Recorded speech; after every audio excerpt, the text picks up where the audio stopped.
Ցուրտ մի երանյան գիշեր հարուստ մի տղամարդ անտեսում է հիվանդ մորն ու նրա դստերը։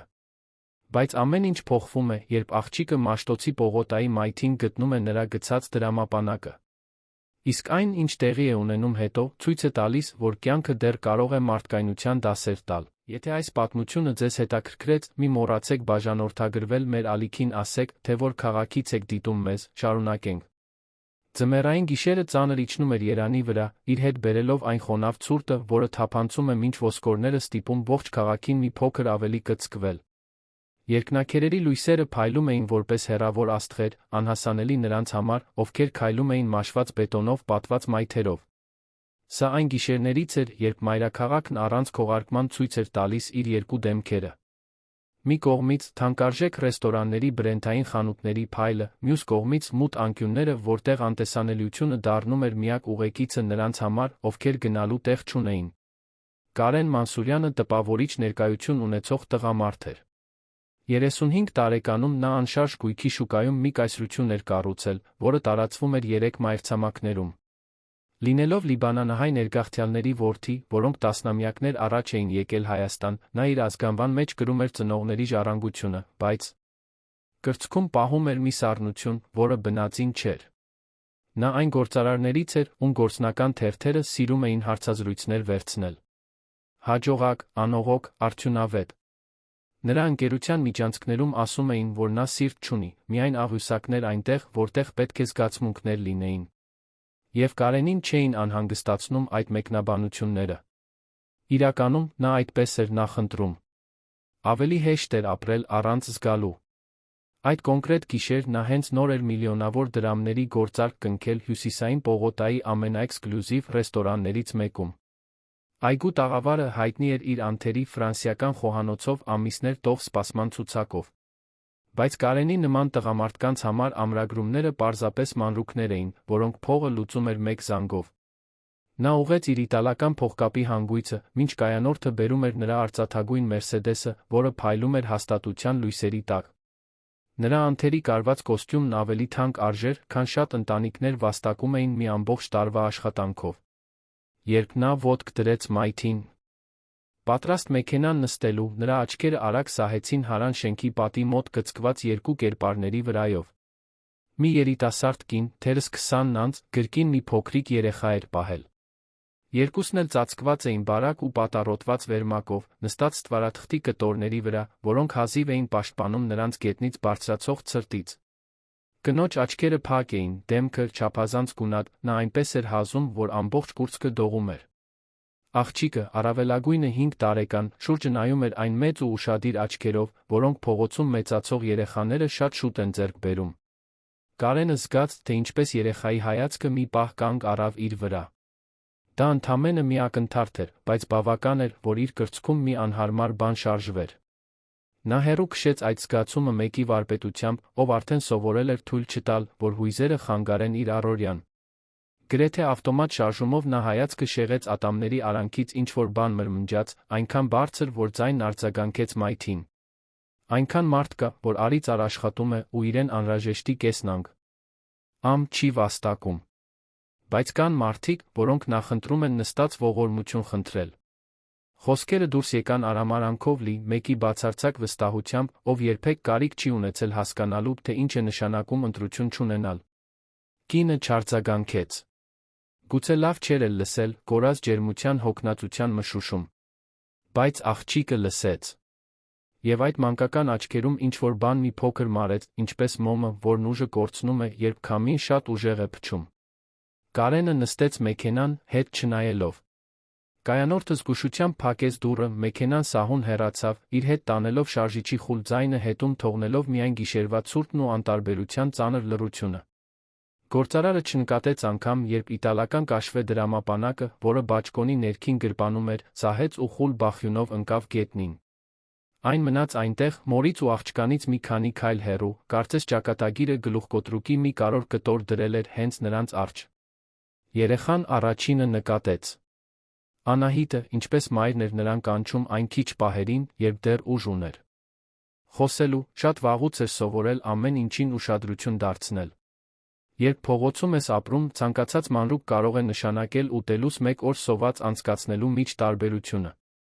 Նա տեսավ մայթին ընկած մուգ առարկան, լուսավորված լուսասյան դեղնավուն լույսով։ Մի քանի րոպե սպասեց, պարզապես համոզվելու համար, որ ոչ ոք չի գալիս այն վերցնելու։ Հետո մեկի զգուշությամբ, ով գիտի, որ աշխարհը կարող է վտանգավոր լինել, դանդաղ վեր կացավ, քայլեց դեպի դրամապանակը, վերցրեց այն երկու ձեռքով։ Այն ծանր էր։ Շատ ավելի ծանր, քան նա պատկերացնում էր, որ դրամապանակը կարող է լինել։ Անահիտը նայեց մորը, որը դեռ հազում էր փակ աչքերով, որոշեց, որ ավելի լավ է այդ պահին նրան չարթնացնել։ Թաքնվեց մոր հետ կիսած վերմակի տակ, զգուշությամբ բացեց առարկայի շղթան։ Այն, ինչ տեսավ ներսում, ստիպեց նրա աչքերն այնքան լայն բացվել, որ նա ստիպված եղավ մի քանի անգամ թարթել, համոզվելու համար, որ չի երազում։ Այնտեղ փող կար։ Շատ փող։ 50,000 դրամանոց թղթադրամներ, հաստ տրցակներով դրված, ռետինե ժապավեններով ամրացված։ Անահիտը դեռ լավ հաշվել չգիտեր, բայց բավականաչափ հասկանում էր, իմանալու համար, որ դա ավելին էր, քան ինքն ու մայրը միասին տեսել էին իրենց ողջ կյանքում։ Կային նա գունավոր պլաստիկ քարտեր, որոնցից մի քանիսի վրա ոսկեգույն թվեր էին դաջված, թղթեր, գրություններով, որոնք նա չէր կարողանում կարդալ։ Դրանցից մեկը կարևոր տեսք ուներ, ինքնաթիռների նկարներով մեծ տառերով։ Բայց այն, ինչ իրոք գրավեց նրա ուշադրությունը, մի լուսանկար էր։ Նկարում նույն տղամարդը, որը քիչ առաջ անցել էր իրենց կողքով, ժպտում էր։ Իսկական ժպիտ, այնպիսին, որը նա աչքերն է փայլեցնում։ Նա գրկին մի աղջիկ էր պահում, Անահիտից մի փոքր մեծ, թերս 7 կամ 8 տարեկան։ Լուսանկարի երեխան մուգ գանգուրներ ուներ, ժպտում էր նույն կերպ, ինչպես տղամարդը, մի ուրախությամբ, որը կարծես վարակում էր նույնիսկ նրան, ով պարզապես նայում էր նկարին։ Նրանք ծաղիկներով լի այգում էին, արի լույսը ամեն ինչ ոսկեգույն ու կատարյալ էր դարձնում։ Անահիտը զգուշությամբ պահեց լուսանկարը, կարծես վախենում էր կոտրել այն։ Այդ նկարում ինչ-որ բան կար, որը նա չէր կարողանում բացատրել, բայց որը տարօրինակ կերպով հուզում էր իր սիրտը։ Լուսանկարի տղամարդն այնքան տարբեր էր թվում այն տղամարդուց, որը րոպեներ առաջ անցել էր իրենց կողքով։ Կարծես երկու տարբեր մարդ լինեին։ Նրանցից մեկը գիտեր ժպտալ։ Մյուսը մոռացել էր, թե ինչպես դա անել։ Աղջիկը ամեն ինչ հետ դրեց դրամապանակի մեջ, զգուշությամբ փակեց շղթան։ Հետո թեթակի քաշեց մորթից, փորձելով արթնացնել նրան առանց վախեցնելու։ Մարինեն, այդպես էր կնոջ անունը, դանդաղ բացեց աչքերը։ Այնքան հոգնած էր, որ ամեն շարժում կարծես հսկայական ջանք արժենար։ Երբ տեսավ դստեր դեմքն այդքան մոտ իրեն, փորձեց ժպտալ, բայց արտահայտությունը վերածվեց չոր ու ցավոտ հազի, որը ստիպեց նրա ամբողջ մարմինը դողալ։ Մամա, շշնջաց Անահիտը այն բարակ մանկական ձայնով, որը դեռ հավատում է, որ շշնջալը բավական է, որպեսզի աշխարհում ուրիշ ոչ ոք չլսի։ Ես մի բան եմ գտել։ Մարինեն դժվարությամբ նստեց, մեջքով հենվելով շենքի սառը պատին։ Անահիտը ցույց տվեց դրամապանակը, մորից մի քանի վայրկյան պահանջվեց հասկանալու համար, թե ինչ է տեսնում։ Երբ աղջիկը բացեց առարկան, ցույց տվեց պարունակությունը, Մարինեն զգաց, թե ինչպես է սիրտը կատաղի բաբախում կրծքում։ Դա մի ամբողջ կարողություն էր։ Դա սենյակ վարձելու, դեղեր գնելու, շաբաթներով, գուցե ամիսներով սնունդ ապահովելու հնարավորություն էր։ Դա դստերը փողոցից հանելու հնարավորություն էր, թեկուզ մի որոշ ժամանակով։ Բայց դա նա ուրիշի փողն էր։ Եվ Մարինեն իր հոգու խորքում գիտեր, որ դա վերցնելը կնշանակեր հատել մի գիծ, որը նա ինքն իրեն երդվել էր երբեք չհատել։ Շատ բաներ կային, որ կյանքը խլել էր իրենից՝ տունը, աշխատանքը, առողջությունը, արժանապատվությունը։ Բայց դեռ մնացել էր մի վերջին բան, որը նա հրաժարվում էր կորցնել, դստեր աչքերին նայելու նրան սովորեցնելու, թե որն է ճիշտը։ Մամա, կարող ենք փողը մեզ պահել, հարցրեց Անահիտը, բայց նրա ձայնում վստահություն չկար։ Դա ավելի շատ հետաքրքրությունից տրված հարց էր, քան համոզմունքից։ Մարինեն նայեց դստերը, այն աչքերին, որոնք դեռ անմեղություն էին պահպանում, չնայած այն ամենին, ինչ արդեն տեսել էին։ Մտածեց, թե քանի գիշեր են սոված անցկացրել, քանի անգամ է զգացել, թե ինչպես է սեփական կյանքը։ Սահում մատների արանքով, մինչ հազը կտոր-կտոր էր անում թոքերը։ Մտածեց, թե որքան լավ կլիներ կարողանալ պատշաճ տեղ գնել, իսկական մահճակալում քնել, դստերը տեսնել անվտանգ վայրում խաղալիս։ Բայց հետո մտածեց մեկ այլ բանի մասին։ Մտածեց, թե ինչպիսի մարդ է ուզում, որ Անահիտը դառնա։ Մտածեց գոյատելու իսկապես ապրելու միջ տարբերության մասին։ Եվ մտածեց նա այն լուսանկարի մասին, որը դուստրը գտել էր դրամապանակի մեջ։ Այդ նկարում սեր կար։ Մի պատմություն կար, որը նա չգիտեր, բայց որը կանխազգում էր, որ ցավոտ է լուսանկարի ժպիտի իրենց կողքով անցած տղամարդու սառը հայացքի հակադրության պատճառով։ Ոչ, սիրելիս, պատասխանեց Մարինեն, կուլ տալով կոկորդում գոյացած կոշտուկը։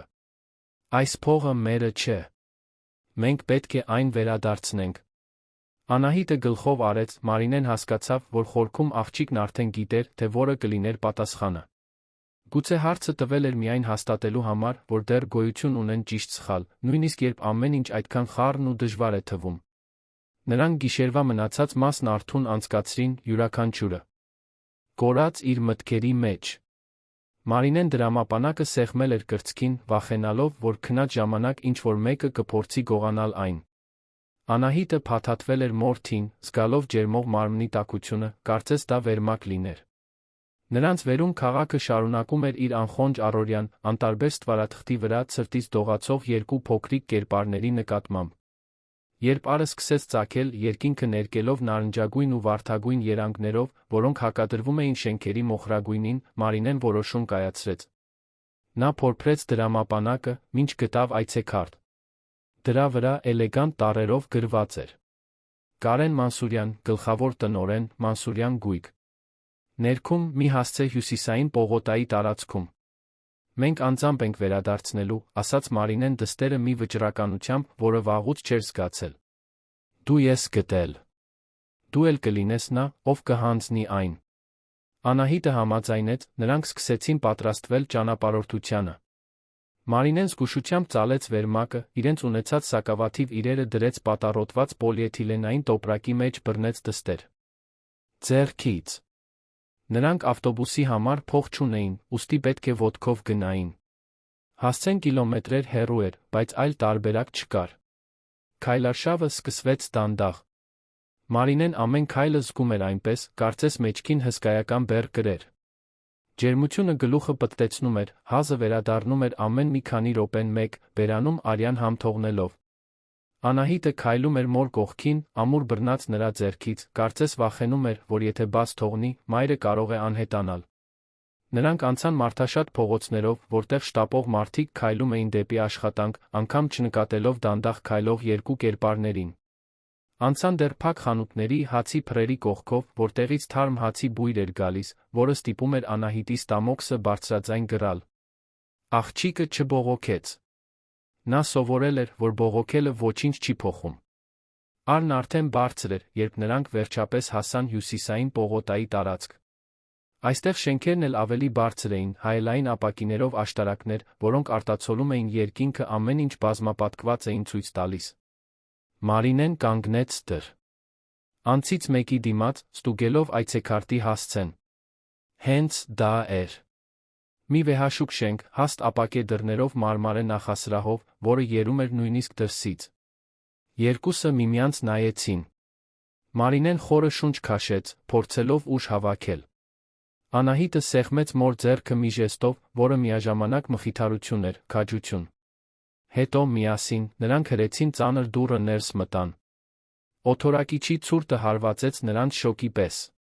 Նախասրահը հսկայական էր, առաստաղն այնքան բարձր, որ կարծես անհետանում էր։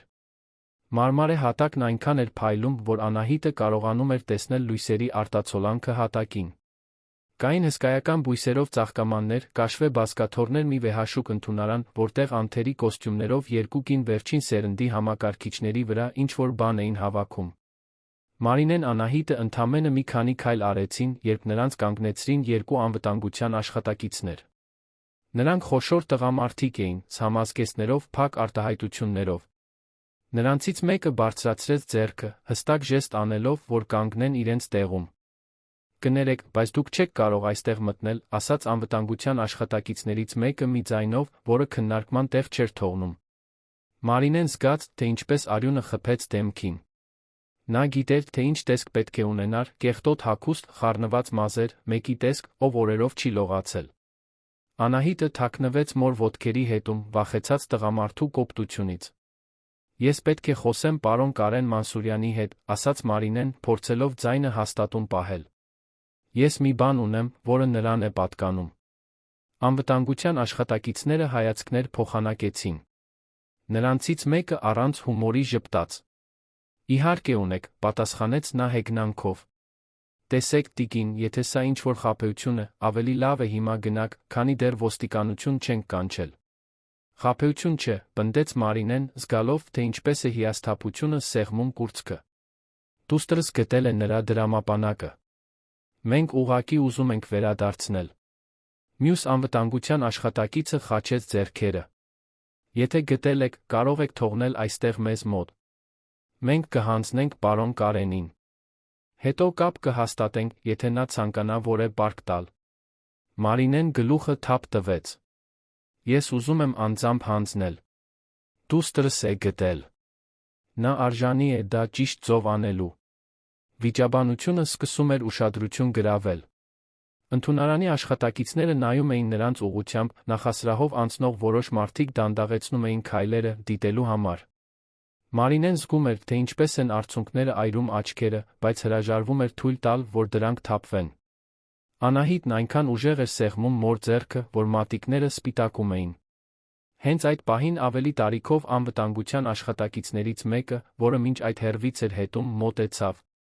Նրա դեմքը նշանավորված էր խորը կնճիռներով, աչքերն ունեին այն իմաստությունը, որը բնորոշ է կյանքում շատ բան տեսած մարդուն։ Նա նայեց Մարինեին, հետո Անահիտին, նրա արտահայտության մեջ ինչ-որ բան փոխվեց։ Մի րոպե սպասեք, ասաց նա մյուս անվտանգության աշխատակիցներին։ Հետո շրջվեց դեպի Մարինեն։ Դուք ասացիք, որ գտել եք պարոն Կարենի դրամապանակը։ Մարինեն հույսով գլխով արեց։ Նա այս օր առավոտյան հուսահատ զանգահարել էր, դրամապանակը փնտրելով։ Ասաց, որ երեկ գիշեր ինչ-որ տեղ կորցրել է։ Ավելի տարիքով անվտանգության աշխատակիցը կնճռոտեց ճակատը։ Կարող եք ցույց տալ։ Մարինեն տոպրակից հանեց դրամապանակը մեկնեց նրան։ Տղամարդը վերցրեց այն, դրսից զննեց, բայց չբացեց։ Հետո վերադարձրեց Մարինեին։ Իրենն է։ Ես ճանաչում եմ։ Նա շրջվեց դեպի մյուս անվտանգության աշխատակիցները։ Ես կզգուշացնեմ պարոնին։ Եթե նա ուզենա իջնել, այդ ժամանակ կտեսնենք, ինչ անենք։ Հաջորդող րոպեները կարծես ժամեր տեցին։ Մարինեին Անահիտին հրահանգեցին սպասել նախասրահի մի անկյունում, գլխավոր մուտքից հեռու։ Նրանք նստեցին սառը մարմարե նստարանին, Մարինեն փորձում էր զսպել հազը, որը սպառնում էր ցանկացած պահի պայթել։ Անահիտն օրորում էր ոտքերը, որոնք հատակին չէին հասնում, դրամապանակը գրկին պահում էր, կարծես դա աշխարհի ամենաթանկ բանը լիներ։ Հետո վերելակը մեղմ ձայն արձակեց, դռները բացվեցին։ Կարեն Մանսուրյանը դուրս եկավ արագ ու վճռական քայլերով։ Նա էլ ավելի տպավորիչ էր, քան նախորդ գիշեր։ Կոստյումը տարբեր էր, բայց նույնքան անթերի։ Սմազերը կատարելապես սանրված էին, դեմքը կրում էր վատ քողարկված զայրույթի արտահայտություն։ Երբ նրա աչքերը կանգ առան Մարինեի Անահիտի վրա, նա մի պահ կանգնեց։ Նրա հայացքում ճանաչման մի շող կար, որին հաջորդում էր մի բան, որը կասկածի էր նման։ Նա մոտեցավ լարված ծնոտով։ Ուրեմն դուք եք վերցրել իմ դրամապանակը, ասաց նա, նրա ձայնը նախասրահում հնչեց որպես մեղադրանք։ Մարինեն վեր կացավ, չնայած հոգնածությանը, որը ստիպում էր ոտքերը դողալ։ Անահիտը մնաց նստած, բայց դրամապանակը երկու փոքրիկ ձեռքերով բարձրացրեց դեպի նա։ Մենք չենք վերցրել, պատասխանեց Մարինեն, փորձելով հանգստություն պահպանել։ Դուստրս գտել է։ Դուք երեկ գիշեր գցել եք։ Մենք եկել ենք վերադարձնելու։ Կարենը երեխայի ձեռքերից վերցրեց դրամապանակը, առանց շնորհակալության խոսք ասելու։ Կտրուկ շարժումներով բացեց այն, ստուգելով պարունակությունը։ Փողի տրցակները բոլորն այնտեղ էին։ Քարտերը անվնաս։ Փաստաթղթերը կարգին։ Նույնիսկ լուսանկարը։ Երբ նրա աչքերը կանգ առան իր դստեր նկարի վրա, նրա դեմքով մի բան անցավ։ Ցավ։ Զա։ Իրույթ։ Կարոտ։ Ամեն ինչ միաժամանակ։ Նա արագ փակեց դրամապանակը, կարծես ուզում էր այդ հույզը թաքցնել այնտեղ, որտեղից եկել էր։ Մի պահ թվաց, թե նա պարզապես կգնա առանց որևէ բան ասելու։ Բայց հետո, կարծես հիշելով, որ վկաներ կան, նա ձեռքը գրպանը տարավ մի քանի թղթադրամ հանեց։ Դրանք 50,000 դրամ էին։ Մի գումար, որը ծիծաղելիորեն փոքր էր դրամապանակի պարունակության համեմատ, բայց որը շատերի համար արդեն առատաձեռն կհամարվեր։ Նա փողը մեկնեց Մարինեին։ Վերցրեք։ Ազնվության համար։ Մարինեն նայեց թղթադրամներին, հետո տղամարդուն։ Այն ձի մեջ, թե ինչպես էր նա փողն առաջարկում, ինչ-որ բան կար, որը խորապես անհանգստացնում էր նրան։ Կարծես հանգիստ խիղճ էր գնում, կարծես 50,000 դրամը բավական լիներ նախորդ գիշերվա արամարանքը փոխհատուցելու, իր ասած կոշտ խոսքերը ջնջելու համար։ Ես փողը չեմ ուզում, ասաց Մարինեն, նրա ձայնն ավելի հաստատուն հնչեց, քան սպասում էր։ Կարենը զարմացած բարձրացրեց հոնքը։ Ինչպես թե չեք ուզում։ Ապա ինչ եք ուզում։ Մարինեն խորը շունչ քաշեց։ Հիմա կամ երբեք։ Ես ուզում եմ։ Ձեր ուշադրությունից 5 րոպե։ 5 րոպե խոսելու համար։ Առանձին։ Ամբողջ նախասրահը կարծես սառեց։ Անվտանգության աշխատակիցները շփոթված հայացքներ փոխանակեցին։ Ընդունարանի աշխատակիցները դադարեցին հավաքել։ Կարենը կկոցեց աչքերը, ակնհայտորեն անհանգստացած անսովոր խնդրանքից։ Դուք կատակ եք անում ինձ հետ։ Ոչ, պարոն։ Ինձ ընդամենը 5 րոպե է պետք։ Խոստանում եմ, որ հետո մենք կգնանք, այլս երբեք չենք անհանգստացնի։ Մարինեի ձայնի մեջ ինչ-որ բան կար, հուսահատության արժանապատվության խառնուրդ, որը ստիպեց Կարենին վարանել։ Նա շուրջը նայեց, նկատելով, որ բոլոր ներկաները ուշադրությամբ հետում են տեսարանին։ Նման պարզ խնդրանքը մերժելը, այն բանից հետո, երբ կինը վերադարձրել էր անվնաս դրամապանակը, իրեն բոլորի աչքում չարագործ կդարձներ։ Լավ, ասաց նա ատամների արանքից։ 5 րոպե։ Ոչ մի վայրկյան ավել։ Նա շրջվեց, քայլեց դեպի վերելակ։ Մարինեն բռնեց Անահիտի ձեռքից, հետեց նրան, զգալով, թե ինչպես է սիրտը բաբախում այնքան ուժեղ, որ կարծես բերանից դուրս էր թռչելու։ Վերելակի դռները փակվեցին, հետում թողնը։ Լով հետաքրքրասեր հայացքներն ու շշուկները, որոնք արդեն սկսում էին տարածվել նախասրահում։ Վերելակի ներսում լռությունը ծանր էր։ Կարենը նայում էր կոճակների վահանակին, կարծես դա աշխարհի ամենահետաքրքիր բանը լիներ։ Անահիտը հետում էր թվերի լուսավորվելուն, երբ բարձրանում էին, հիացած տեխնոլոգիայով։ Մարինեն պարզապես փորձում էր զսպել կոկորդը քերող հազը, ամուր պահելով, որ այնտեղ չպայթի։ Երբ դռները բացվեցին, նրանք մտան մի լայն միջանցք, ապակե պատերով, որոնք քաղաքի համայնապատկերային տեսարան էին բացում։ Կարենը նրանց ուղեկցեց դեպի մի դատարկ խորհրդակցությունների սենյակ, ամբողջը սպիտակ մոխրագույն երանգներով, կենտրոնում հսկայական սեղանով կաշվե աթոռներով, որոնք ավելի թանկ տեսք ունեին, քան այն ամենը, ինչ Մարինեն երբևէ ունեցել էր կյանքում։ Նա փակեց դուռը, խաչեց ձեռքերը, հենվելով սեղանին։ Դե ինչ, ասաց անհամբերությամբ։ Դուք 5 րոպե ունեք։ Սկսեք խոսել։ Մարինեն զգաց, թե ինչպես են ոտքերը դողում։ Դա միայն հոգնածությունը կամ ջերմությունը չէր, որ ստիպում էր նրա ամբողջ մարմնին հանգիստ խնդրել։ Դա այն անի հսկայականությունն էր, ինչ նա պատրաստվում էր անել։ Ահա նա, մի կին, որը քնում էր փողոցներում մի տղամարդու առջ, ով հավանաբար երբեք կարիք չէր ունեցել որևէ մեկից որևէ բան խնդրելու։ Մի տղամարդ, ով նախորդ գիշեր նայել էր իրեն դստերը, կարծես նրանք պարզապես մեկ անհարմարություն լինեին քաղաքային լանդշաֆտում։ Բայց նա եկել էր մինչ այստեղ։ Կիլոմետրեր էր քայլել, բռնած դստեր ձեռքը։ Վերադարձրել էր մի կարողություն, որը կարող էր փոխել իր կյանքը, առնվազն ժամանակավորապես։ Հիմա չէր կարող նահանջել։ Հանուն Անահիտի։ Ամեն ինչ միշտ հանուն Անահիտի էր։ Պարոն Կարեն, սկսեց Մարինեն, նրա ձայնն ավելի թույլ հնչեց, քան կցանկանար։ Նա կոկորդը մաքրեց, փորձելով ուժ գտնել։ Ես այստեղ փող խնդրելու չեմ եկել։ Գիտեմ, որ դուք երի այդպես եք մտածում, բայց դա ճիշտ չէ։ Կարենը շարունակում էր խաչած ձեռքերով կանգնած մնալ, դեմքը վատ քողարկված անհամբերության դիմակ։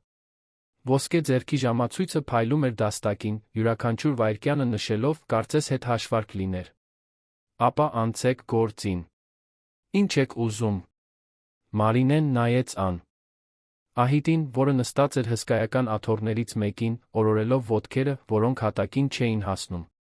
Աղջիկը ուշադիր հետում էր ամեն ինչին, փորձելով հասկանալ, թե ինչ է կատարվում։ Մարինեն հայացքը վերադարձրեց Կարենին, որոշեց, որ դա անելու միակ ձը ամբողջական ճշմարտությունն ասելն է, որքան էլ որ այն ցավոտ լիներ։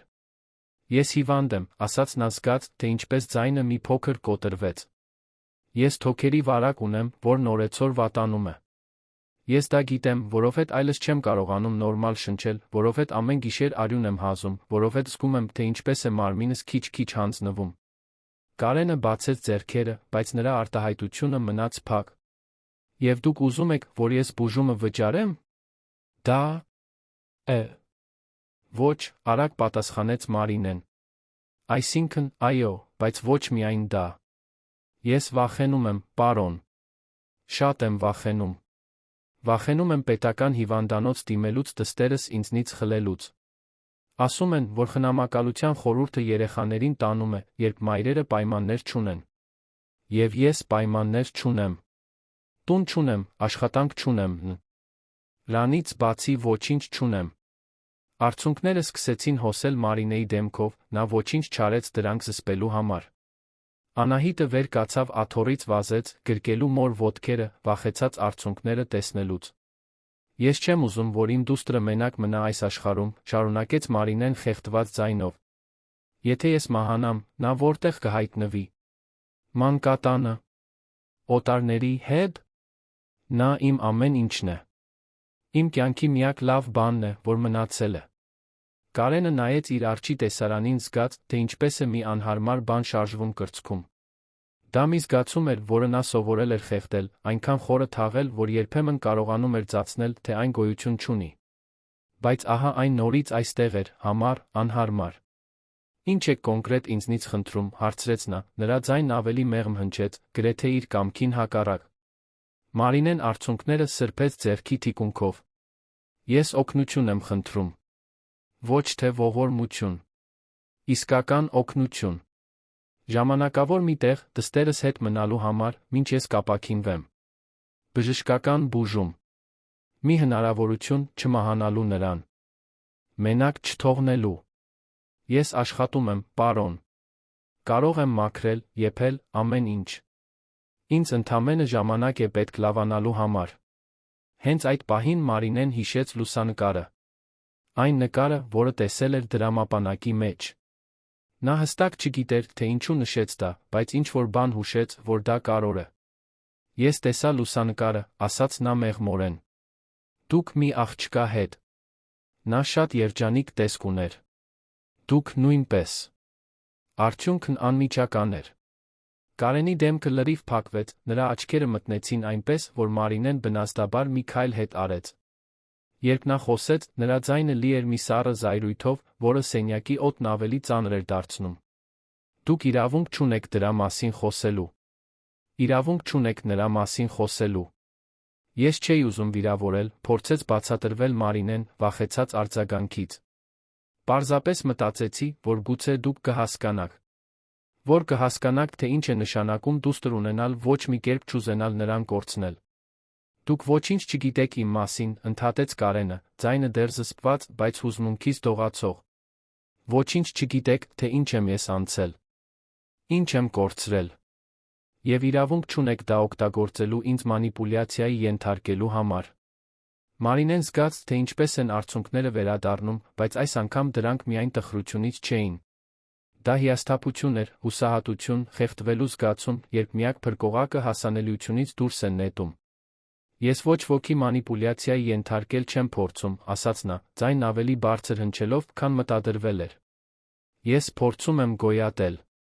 Ես փորձում եմ փրկել իմ դստերը նույն ճակատագիրն ունենալուց, ինչ ես։ Այսքանը։ Եթե դուք չեք ուզում օգնել, լավ։ Մենք կգնանք, այլս երբեք չենք անհանգստացնի։ Նա բռնեց Անահիտի ձեռքից, շրջվեց, դուրս գալու, բայց մինչ երկու քայլ կաներ, մի ուժեղ հազի նոպա հարվածեց նրան։ Դա ավելի վատ էր, քան մյուս բոլորը։ Մարինեն կրացավ, մի ձեռքը կրծքին, մյուսը բերանը փակելով, փորձելով զսպել մարմինը ցնցող սպազմները։ Երբ հազը վերջապես անցավ, նա նայեց ձեռքի ափին, տեսավ արյունը։ Ավելի շատ արյուն, քան նախկինում։ Անահիտը սկսեց լաց լինել, քաշելով մոր բլուզը։ Մամա, մամա։ Մի հազա։ Խնդրո։ Մարինեն փորձեց ուշքի գալ, փորձեց ժպտալ դստերը ասել, որ ամեն ինչ լավ է, բայց մարմինն այլևս չէր ենթարկվում։ Ոտքերը տեղի տվեցին, նա ծնկների վրա ընկավ խորհրդակցությունների սենյակի սառը հատակին։ Տեսողությունը սկսեց մտնել եզրերում, շրջապատի ձայնը խլացավ, հեռացավ։ Վերջին բանը, որ նա լսեց, մինչ ամեն ինչ սացավ, Անահիտի ձայնն էր, որը կանչում էր իրեն, հետո ինչ-որ մեկի ուժեղ ձեռքերը, որոնք բռնեցին իրեն, մինչ գլուխը կհարված էր հատակին։ Երբ Մարինեն ուշքի եկավ, պառկած էր փափուկ կաշվե բազմոցի վրա։ Ճակատին ինչ-որ խոնավ ու զով բան կար։ Թաց կտոր։ Նա մի քանի անգամ թարթեց, մինչ տեսողությունը պարզվեց։ Անահիտը նստած էր հատակին, բազմոցի կողքին, ամուր բռնած մոր ձեռքը մեղմորեն լաց էր լինում։ Իսկ ոտքի վրա, մի քանի մետր հեռու, կանգնած էր Կարենը, հեռախոսով խոսելով մի հրատապությամբ, որը նախկինում չկար նրա ձայնում։ Այո, բժիշկ Հարությունյան։ Պետք է անմիջապես գաք իմ գրասենյակ։ Արտակարգ իրավիճակ է։ Մի կին այստեղ ուշագնաց է եղել, արյուն է հազում։ Ոչ, չեմ կարող նրան շտապօգնություն տանել։ Բարդ։ Խնդրում եմ, եկեք որքան հնարավոր է շուտ։ Նա անջատեց հեռախոսը, շրջվեց, նկատելով, որ Մարինեն արթուն է։ Մոտեցավ, բայց ապահով հեռավորություն պահեց, կարծես վախենում էր շատ մոտենալ։ Բժիշկը գալիս է, ասաց նա, նրա ձայնը տարբեր էր։ Ավելի քիչ կոշտ։ Դուք այստեղ կմնաք, մինչ նա գա։ Փորձեք չբարձրանալ։ Մարինեն ուզում էր բողոքել, ասել, որ բժշկի կարիք չունի, որ չի կարող դրա համար վճարել, բայց խոսքերը դուրս չեկան։ Չափազանց հոգնած էր։ Նրա ամբողջ մարմինը կարծես զրկված լիներ ողջ էներգիայից։ Նա պարզապես նայեց Անահիտին, փորձեց ժպտալ, ի պատասխան սեղմելով իրեն պահող փոքրիկ ձեռքը։ Բժիշկը ժամանեց կես ժամից էլ քիչ ժամանակում։ Նա միջին տարիքի տղամարդ էր, ալեհեր մազերով, բարակ շրջանակով ակնոցներով, ձեռքին սպայուսակ, որը կարծես ավելի լավ օրեր էր տեսել։ Նա ծանոթաբար ողջունեց Կարենին, բայց նրա պրոֆեսիոնալ հայացքն արդեն կենտրոնացած էր Մարինեի վրա։ Բժիշկ Հարությունյանը զննեց հիվանդին հենց այնտեղ, բազմոցի վրա։ Լսեց նրա թոքերը ստետոսկոպով, չափեց ջերմությունը, սեղմեց որոշակի կետերի, հարցեր տալով, որոնց Արինեն պատասխանում էր թույլ ձայնով։ Անահիտը ոչ մի պահ բաց չթողեց մոր ձեռքը, կասկածանքով հետելով բժշկի ամեն շարժմանը։ Մի քանի րոպե հետո բժիշկ Հարությունյանը վեր կացավ, նշան արեց Կարենին։ Երկու տղամարդիկ հեռացան սենյակի մյուս կողմը, բայց Մարինեն դեռ կարողանում էր լսել ցածր տոնով խոսակցությունը։ Թոքաբորբ է, Կարեն։ Ծանր փուլում գտնվող երկկողմանի թոքաբորբ։ Նա լրջորեն թերսնված է, ջրազրկված, որքանով ես տեսնում եմ, սա երեկ չի սկսվել։ Նա պետք է անհապաղ հոսպիտալացվի։ Կարենը ձեռքը տարավ մազերի միջով, մի ժեստ, որը լարվածություն էր մատնում։ Որքան ժամանակ ունի, եթե չբուժվի։ Բժիշկը վարանեց պատասխանելուց առաջ։ Օրեր։ Գուցե մեկ շաբաթ։ Ոչ ավել։ Նրա մարմինն արդեն սահմանագծին է։ Մարինեն փակեց աչքերը, զգալով, թե ինչպես են արցունքները հոսում քունքերով։ Անահիտն ավելի ուժեղ սեղմեց նրա ձեռքը, լիովին չհասկանալով, թե ինչ է կատարվում, բայց զգալով, որ դա վատ բան է։ Կարենը վերադարձավ այնտեղ, որտեղ Մարինեն պառկած էր։ Ծնկի իջավ բազմոցի կողքին, հայտնվելով նրա աչքերի մակարդակին։ Մի պահ սառնության դի։ Մակը լիովին ընկավ, Մարինեն մի բան տեսավ, որը զարմացրեց իրեն, ցավ։ Իսկական խորը ցավ, այնպիսին, որը երբեք լիովին չի բուժվում։ Ես հետյալն եմ անելու, ասաց Կարենը, նրա ձայնը տարօրինակ կերպով հանգիստ էր։ Դուք ձեր դուստրը կմնաք իմ տարածքի հետնամասում գտնվող հյուրատանը։ Մեկ շաբաթով։ Այդ ընթացքում բժիշկ Հարությունյանը կխնամի ձեզ, դուք կստանաք պատշաճ սնունդ, դեղեր, այն ամենը, ինչ ձեզ անհրաժեշտ է։ Ձեր դուստրը կլինի ապահով, լավ խնամված։ Մեկ շաբաթ հետո, երբ դուք ավելի լավ լինեք, յուրաքանչյուրը կգնա իր ճանապարհով։ Սա միանվագ առաջարկ է։ Ընդունեք կամ մերժեք, բայց որոշեք հիմա։ Մարինեն նայեց նրան, փորձելով հասկանալ, թե ինչ էր փոխվել։ Ինչու էր այն տղամարդը, որը նախորդ գիշեր արամարել էր իրեն, հիմա օգնություն առաջարկում։ Բայց հետո հասկացավ, որ կարևոր չէ, թե ինչու։ Կարևորն այն էր, որ դա հնարավորություն էր։ Գուցե վերջինը։ Ես ընդունում եմ, շշնջաց նա։ Եվ շնորհակալ եմ։ Սրտի խորքից։ Կարենն արագ վեր կացավ, կարծես այդ հուզական մտերմությունը չափազանց անհարմար լիներ երկար տանելու համար։ Բժիշկ Հարությունյան, կազմակերպեք ամեն ինչ։ Ես իմ վարորդին կուղարկեմ, որ բոլորին տանի իմ տուն։ Զանգահարեք տիկին Սիրանուշին, զգուշացրեք, որ մենք հյուրեր կունենանք։ Այդ ամենը շատ արագ տեղի ունեցավ դրանից հետո։ Մարինեին օգնեցին վեր կենալ, Անահիտն ամուր բռնեց մոր ձեռքից, շուտով նրանք վերելակով իջնում էին դեպի շենքի ավտոտնակ։ Հարմարավետ մեքենան սպասում էր նրանց, համազգեստով վարորդը բացեց դուռը, առանց հարցեր տալու կամ դատապարտող հայացք նետելու։ Ճանապարհին Մարինեն նայում էր պատուհանից, տեսնելով անցնող քաղաքը։ Շենքեր, ծառեր, շտապող մարդիկ։ Ամեն ինչ տարբեր էր թվում օթորակիչով փափուկ նստատեղերով մեքենայի ներսից։ Անահիտը հիացած էր, դիպչելով պատուհանների ավտոմատ կոճակներին, դիտելով դրսի աշխարհը, կարծես առաջին անգամ լիներ։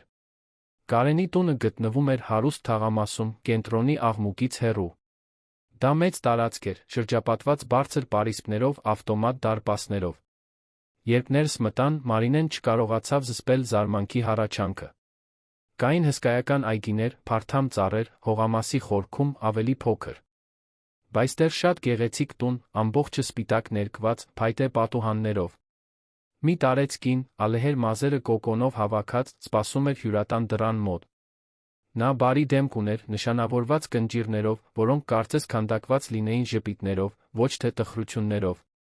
Նրա աչքերը շագանակագույն էին ու փայլուն, այն տեսակից, որը տեսնում է արտաքինից այն կողմ։ Բարի գալուստ, ասաց նա մեղմ ձայնով։ Իմ անունը Սիրանուշ է։ Ես այստեղ տնտեսուհի եմ ավելի քան 20 տարի։ Դուք պետք է շատ հոգնած լինեք։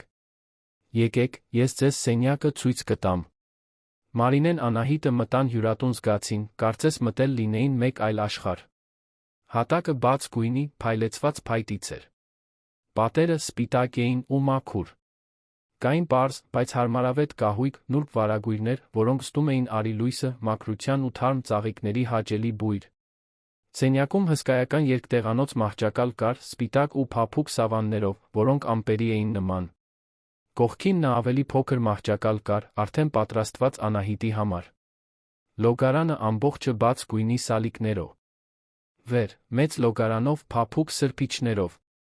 Անահիտը վազեց դեպի փոքր մահճակալը, նետվեց դրա վրա, ծիծաղելով առաջին անգամ երկար ժամանակվա ընթացքում։ Մարինեն դանդաղ նստեց մեծ մահճակալին, դեռ լիովին չհավատալով, որ դա իրականություն է։ Կարող եք լոգանք ընդունել, հագուստը փոխել։ Ես պահարանում մի քանի մաքուր հագուստ եմ թողել։ Հետո ուտելիք կբերեմ։ Առայժմ ոչ ծանր բան, միայն սննդարար ապուր թարմ հաց, բացատրեց Սիրանուշը բարությամբ։ Բժիշկ Հարությունյանը քիչ հետո կգա բուժումը սկսելու։ Շնորհակալ եմ, ասաց Մարինեն, ձայնը կտրվեց։ Շնորհակալ եմ ամեն ինչի համար։ Սիրանուշը մոտեցավ, ձեռքը դրեց Մարինեի ուսին։ Շնորհակալություն հայտնելու կարիք չկա, սիրելիս։ Մենք բոլորս էլ կյանքի ինչ-որ պահի օգնության կարիք ենք ունենում։ Եվ եթե մի բան կա, որ սովորել եմ այստեղ աշխատելով, դա այն է, որ պարոն Կարենը, որքան էլ փորձի թաքցնել, բարի սիրտ ունի։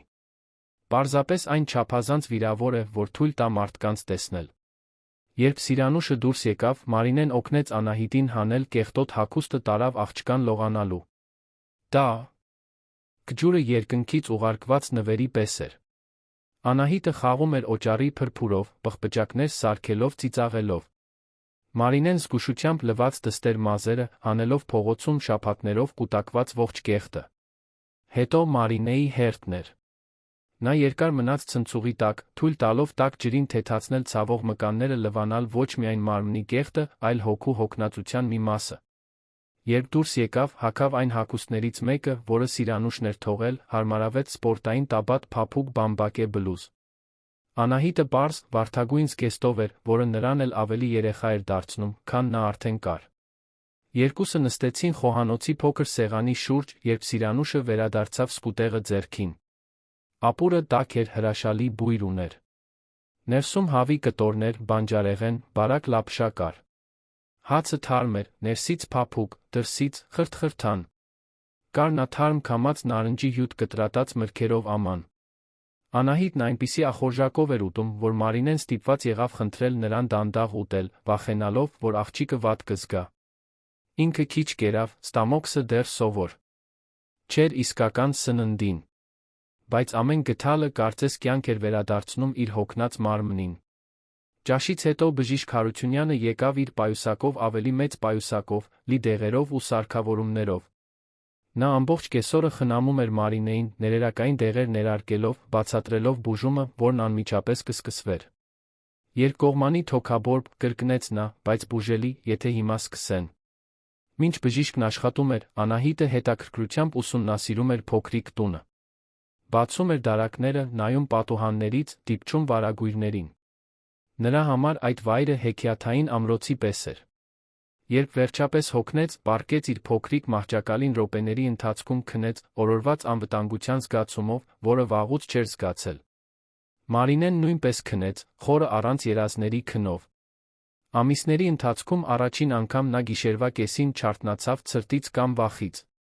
Կարիք չունեցավ անհանգստանալու, թե քնած ժամանակ ինչ-որ մեկը կփորձի գողանալ իր սակավաթիվ իրերը։ Կարիք չունեցավ լսելու փողոցի սարսափելի աղմուկը։ Պարզապես քնեց։ Մինույն ժամանակ, գլխ ավոր տանը, Կարենն իր անձնական գրասենյակում էր, նայելով պատուհանից, որը բացվում էր դեպի տարածքի հետնամաս։ Այնտեղից նա կարողանում էր տեսնել հյուրատունը, պատուհաններին վառվող լույսերով։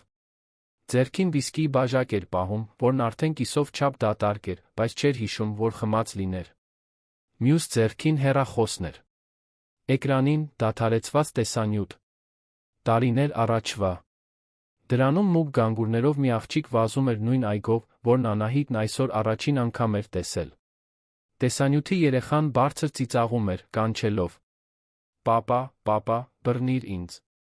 Եվ հետո Կարենը հայտնվում էր կադրում, ավելի երիտասարդ, դեմքին անկեղծ ժպիտ, վազում էր դստեր հետից բռնում նրան գրկում, պտտեցնում օդում, մինչ երկուսով միասին ծիծաղում էին։ Լիլիթ։ Իր փոքրիկ Լիլիթը։ Նա հիմա 11 տարեկան կլիներ, եթե դեռ ողջ լիներ։ Բայց ողջ չէր։ Լեյկեմիան տարել էր նրան 8 տարեկանում, 2 տարվա ինտենսիվ պայքարից հետո, բուժումներից, որոնք խլեցին նրա գանգուրները, բայց երբեք ժպիտը։ Առնվազն ոչ մինչ վերջ։ Եթե դուք լինեիք Կարենի տեղում, կօգնեիք Մարինեին։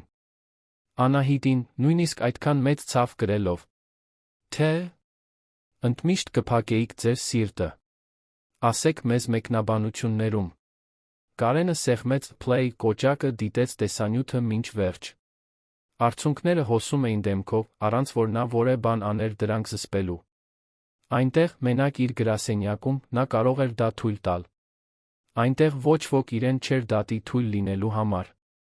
Երբ տեսանյութն ավարտվեց, նա նորից նայեց հյուրատանը։ Լույսերը դեռ վառվում էին։ Նա մտածեց այնտեղ գտնվող կնոջ մասին, որը պայքարում էր հիվանդության դեմ։ Մտածեց ուշադիր աչքերով աղջկա մասին, որն այդքան ակնածանքով էր պահել դրամապանակը։ Եվ մտածեց նա, թե ինչ դաժան ձեր ունի ճակատագիրը ճիշտ մարդկանց միմյանց ճանապարհին դնելու համար։ Մեկ շաբաթ։ Նա մեկ շաբաթ էր առաջարկել։ Դրանից հետո յուրաքանչյուրը կգնար իր ճանապարհով, նա կվերադառնար իր լուռ կյանքին, իր ապահով պատերին, այն հարմարավետ բանտին, որը կառուցել էր սրտի շուրջ։ Առնվազն այդպես էր ասում ինքն իրեն։ Բայց խորքում մի տեղ, որտեղ նա չէր ուզում խոստովանել, որ գոյություն ունի, Կարենը գիտեր, որ որոշ բաներ հնարավոր չէ կանխատեսել։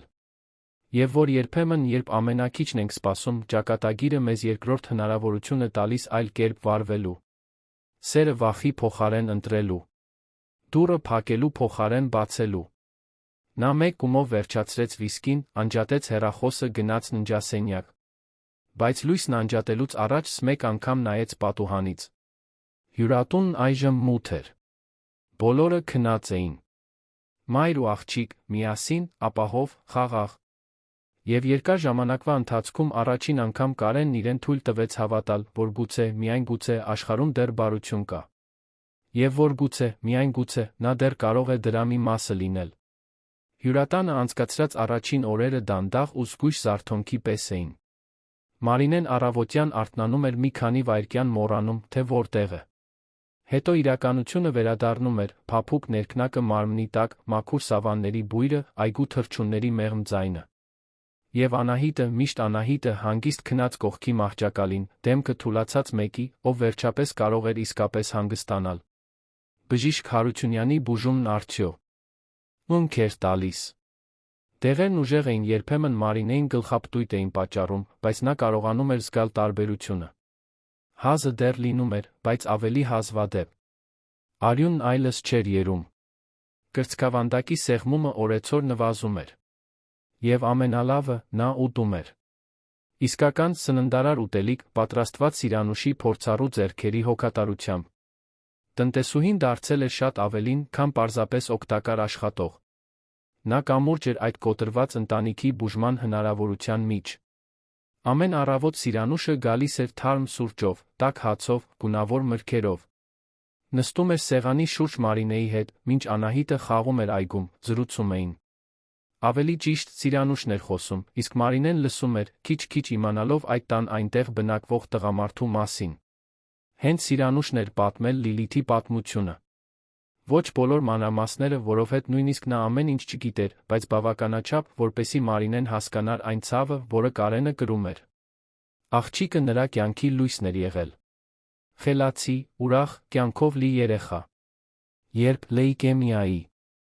ախտորոշումը եկավ, Կարենի աշխարհը փլուզվեց։ Նա պայքարեց։ Օ, ինչպես նա պայքարեց։ Կարողություններ ծախսեց բուժումների վրա, խորհրդակցեց երկրի աշխարհի լավագույն բժիշկների հետ։ Ամբողջ գիշերներ մնում էր դստեր մահճակալի կողքին հիվանդանոցում, բռնած նրա փոքրիկ ձեռքը, մինչ նա պայքարում էր քիմիաթերապիայի հետանքների դեմ։ Կինը, Մարիամը, չդիմացավ։ Չդիմացավ դստեր հյուծվելը տեսնելուն, չդիմացավ մշտական ցավին, վախին, որը տիրում էր օրվա ամեն վայրկյանին։ Երբ Լիլիթը մահացավ, Մարիամը մնաց միայն հուղարկավորության համար։ Հետո հավաքեց ճամպրուկները գնաց։ Ասաց, որ այլս չի կարող մնալ այդ տանը, այդ քաղաքում, այդ երկրում։ Պետք է նորից սկսեր, հեռու այն ամենից, ինչը հիշեցնում էր կորցրած դստերը։ Կարենը մնաց մենակ։ Փակվեց իր աշխատանքի մեջ, ինչպես մեկը փակվում է ամրոցում։ Այնքան բարձր պատեր կառուցեց սրտի շուրջ, որ նույնիսկ լույսը չէր կարողանում ներս մտնել։ Սիրանուշը նրան տեսնում էր ամեն օր, այս տղամարդուն, որը մի ժամանակ սիրող հայր էր եղել, վերածվել էր իր իսկ ստվերին։ Նա ամեն գիշեր աղոթում էր, որ նա խաղաղություն գտնի, բայց տարիներն անցնում էին, սառնությունը միայն մեծանում էր։ Մինչ հիմա։ Ես նրա մեջ փոփոխություն եմ տեսնում, ասաց Սիրանուշը Մարինեին այդ առավոտներից մեկի ժամանակ, երբ սուրճ էին խմում։ Նուրբ, բայց կա։ Երեկ ես նրան տեսա պատուհանից նայելիս, դիտում էր, թե ինչպես է Անահիտը խաղում այգում։ Նրա դեմքին մի արտահայտություն կար, որը տարիներով չէի տեսել։ Մարինեն զգաց սրտի սեղմվելը։ Նա չէր ուզում պատասխանատու լինել այն վերքերը վերաբացելու համար, որոնք ժամանակը փորձել էր անհաջող սպիացնել։ Բայց նա չէր կարող շղթել, որ այնտեղ ինչ-որ փոխակերպող բան էր տեղի ունենում։ Անահիտը ծաղկում էր։ Աղջիկը, որը եկել էր նիհար, վախեցած, աչքերով, որոնք չափազանց շատ բան էին տեսել իր տարիքի համար, վերածվում էր իսկական երեխայի։ Նա վազում էր այգով մի էներգիայով, որը Մարինեն չգիտեր, թե դուստրն ունի։ Բարձր ծիծաղում էր, առանց անհանգստացնելու վախի։ Ուսումնասիրում էր այդ տարածքի ամեն անկյունը, կարծես դա նոր աշխարհ լիներ, որը սպասում էր բացահայտվելու։ Սիրանուշը մի քանի հին խաղալիք էր բերել, որոնք պահվում էին ձե. Գնահարկում։ Դրանք Լիլիթինն էին, բայց տնտեսուհին մտածեց, որ դրանք պարզապես փոշի են հավաքում, երբ կարող էին նորից ուրախություն բերել։ Անահիտը տիկնիկներ, կոնստրուկտորի խորանարդիկներ, գունավոր նկարազարդումներով հեքիաթների գրքեր ստացավ։ Եվ ամեն կեսօր ուտելուց հետո նա նստում էր հյուրասենյակի գորգին խաղում, երակայության մեջ ամբողջ աշխարհներ ստեղծելով։ Հենց այդ կեսօրներից մեկում տեղի ունեցավ Կարենի Անահիտի միջ առաջին իրական հանդիպումը։ Գործարարը եկել էր ստուգելու որոշ փաստաթղթեր, որոնք Սիրանուշը պետք է ստորագրեր, կապված տարածքի սպասարկման հետ։ Նա ներս մտավ հետի դռնից, ինչպես միշտ էր անում, խուսափելով հյուրատան կողքով անցնելուց։ Բայց երբ անցավ խոհանոցով, հյուրասենյակից ծիծաղի ձայն լսեց։ Կարենը կանգ առավ։ Այդ ձայնը։ Այն այնքան ծանոթ էր մի նույն ժամանակ այնքան ցավոտ։ Առանց շատ մտածելու, նա քայլեց դեպի հյուրասենյակի դուռը ներս նայեց։ Անահիտը նստած էր հատակին, շրջապատված տիկնիկներով։ Նա մի տեսակ դպրոց էր ստեղծել, տիկնիկներին շարքերով դասավորելով։ Եվ նրանց դաս էր տալիս, ընդօրինակելով այն, ինչ հավանաբար տեսել էր որևէ հեռուստահաղորդման մեջ։ Եվ երկու գումարած երկու հավասարը 4, լրջությամբ ասում էր Անահիտը, մատնացույց անելով կոնկրետ տիկնիկի։ Հասկացա՞ր, Կլարինա։ Ես հետո նորից կհարցնեմ։ Կարենը կանգնած մնաց դռան մոտ, դիտելով։ Աղջիկն այնքան էր կենտրոնացած խաղի վրա, որ անգամ չնկատեց նրա ներկայությունը։ Մի պահ, մի վայրկյանի կոտորակի չափ, նա այնտեղ Անահիտին չէր տեսնում։ Լիլիթն էր, խաղալով նույն կերպ, նույն գորգի վրա, նույն տիկնիկներով։ Կարենի կուրծքն այնքան սեղմվեց, որ նա ստիպված եղավ ձեռքը սրտին դնել։ Դա ֆիզիկական, սուր ցավ էր, որը դանակի պես կտրում էր։ Նա պատրաստվում էր շրջվել գնալ, երբ Անահիտը վերջապես բարձրացրեց աչքերը տեսավ նրան։ Բար, ասաց աղջիկը առանց վախի, պարզապես հետաքրքրությամբ։ Դուք այն մարդն եք, ում դրամապանակն էր։ Կարենը դժվարությամբ կուլ տվեց։ Այո։ Դուք այստեղ եք ապրում։ Այո։ Մեծ տանը։ Անահիտը գլխով արեց, կարծես դա լիովին տրամաբանական լիներ։ Շնորհակալ եմ, որ ինձ ու մայրիկիս թույլ տվեցիք այստեղ մնալ։ Շատ գեղեցիկ է։ Ես երբեք այսքան մեծ այգի չէի տեսել։ Աղջկա ձայնում այնքան անկեղծություն կար, որ Կարենը չիմացավ ինչ պատասխանել։ Մնաց այնտեղ կանգնած չիմանալով ներս մտնի, թե դուրս գա, խոսի, թե լուռ մնա։ Հենց Անահիտը նորից խախտեց լռությունը։ Կխաղաք ինձ հետ։ Հարցն այնքան անսպասելի էր, որ Կարենը քիչ մնաց ծիծաղեր։ Քիչ մնաց։ Ես տիկնիկ խաղալ չգիտեմ։ Կարիք չկա։ Դուք կարող եք դպրոցի տնօրենը լինել։ Տնօրենը ուղղակի կանգնում է հետում, թե արդյոք բոլորը ճիշտ են անում։ Կարենը նայեց աղջկան, այդ հուսալի աչքերին, նրա ներսում ինչ-որ բան տեղի տվեց։ Ընդամենը մի փոքր։ Բավականաչափ, որ նա մի քայլ աներ դեպի սենյակ։ Լավ։ Բայց միայն մի քանի րոպեով։ Անահիտը ժպտաց, այդ ժպիտը Կարենի ստամոքսին հարվածի պես էր։ Նա նստեց մոտակա աթոռին, փորձելով որոշակի հեռավորություն պահպանել, ծածրեց, թե հետում է տիկնիկների դասին։ Բայց այն, ինչ նա իրականում անում էր, փորձում էր թույլ չտալ, որ իրեն տանեն այն հիշողությունները, որոնք հեղեղում էին միտքը։ Սիրանուշը նրանց այդպես գտավ 20 րոպե հետո։ Կարենը դեռ նստած աթոռին, Անահիտը դեռ սովորեցնում էր տիկնիկներին։ Տնտեսուհին ոչինչ չասաց։ Պարզապես ինքն իրեն ժպտաց վերադարձավ խոհանոց, թույլ տալով, որ այդ փխրուն պահը տեղի ունենա առանց ընդհատումների։ Երբ Կարենը վերջապես վեր կացավ գնալու, Անահիտը նրան նայեց սպասումով։ Վաղը կգաք։ Կարենը վարանեց։ Գուցե։ Բայց հաջորդ օրը նա վերադարձավ։ Եվ մյուս օրը նույնպես։ Միշտ պատրվակներով։ Պետք է ինչ-որ բան ստուգեր Սիրանուշի հետ։ Պետք է տեսներ, թե արդյոք ամեն ինչ լավ է։ Պետք է թղթեր ստորագրեր։ Բայց ճշմարտությունն այն էր, որ նրան դեպի այդ հյուրատուն էր ձգում մի ուժ, որը նա չէր կարողանում վերահսկել։ Մարինեն ամեն ինչին հետում էր հեռվից։ Նա տեսնում էր, թե ինչպես է Կարենը լարվում, երբ Անահիտը մոտենում էր, բայց նա տեսնում էր, թե ինչպես նա չի կարողանում ոչ ասել, երբ աղջիկը խնդրում էր իրեն խաղալ։ Տեսնում էր, թե ինչպես են նրա աչքերը լցվում արցունքներով, երբ կարծում էր, թե ոչ ոք չի նայում։ Եվ տեսնում էր, ամենակարևորը, թե ինչպես է նա պայքարում ինքն իր դեմ, կապվելու նորից կորցնելու վախի դեմ։ Մի գիշեր Մարինեն չէր կարողանում քնել։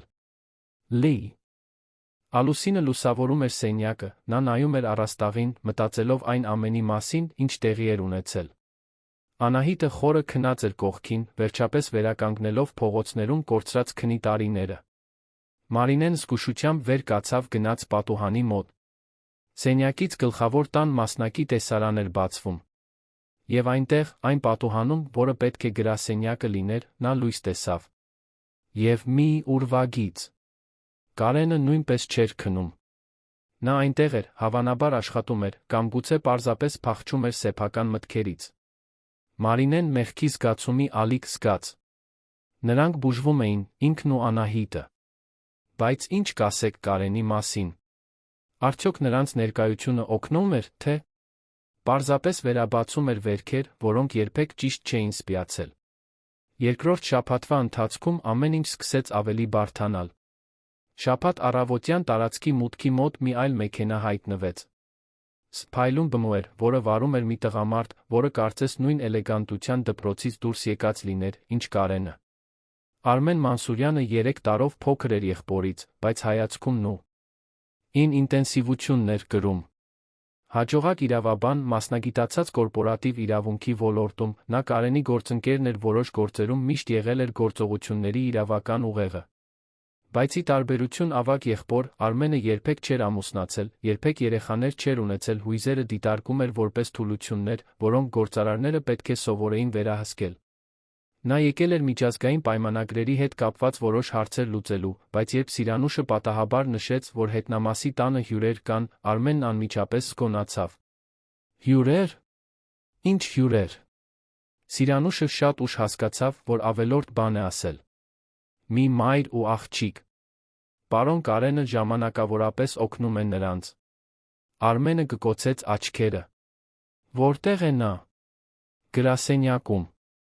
Արմենը արագ ու վճռական քայլերով բարձրացավ գլխավոր տան աստիճաններով։ Ներս մտավ գրասենյակ առանց թակելու, գտնելով Կարենին համակարգչով աղյուսակներ վերանայելիս։ Մենք պետք է խոսենք։ Հիմա։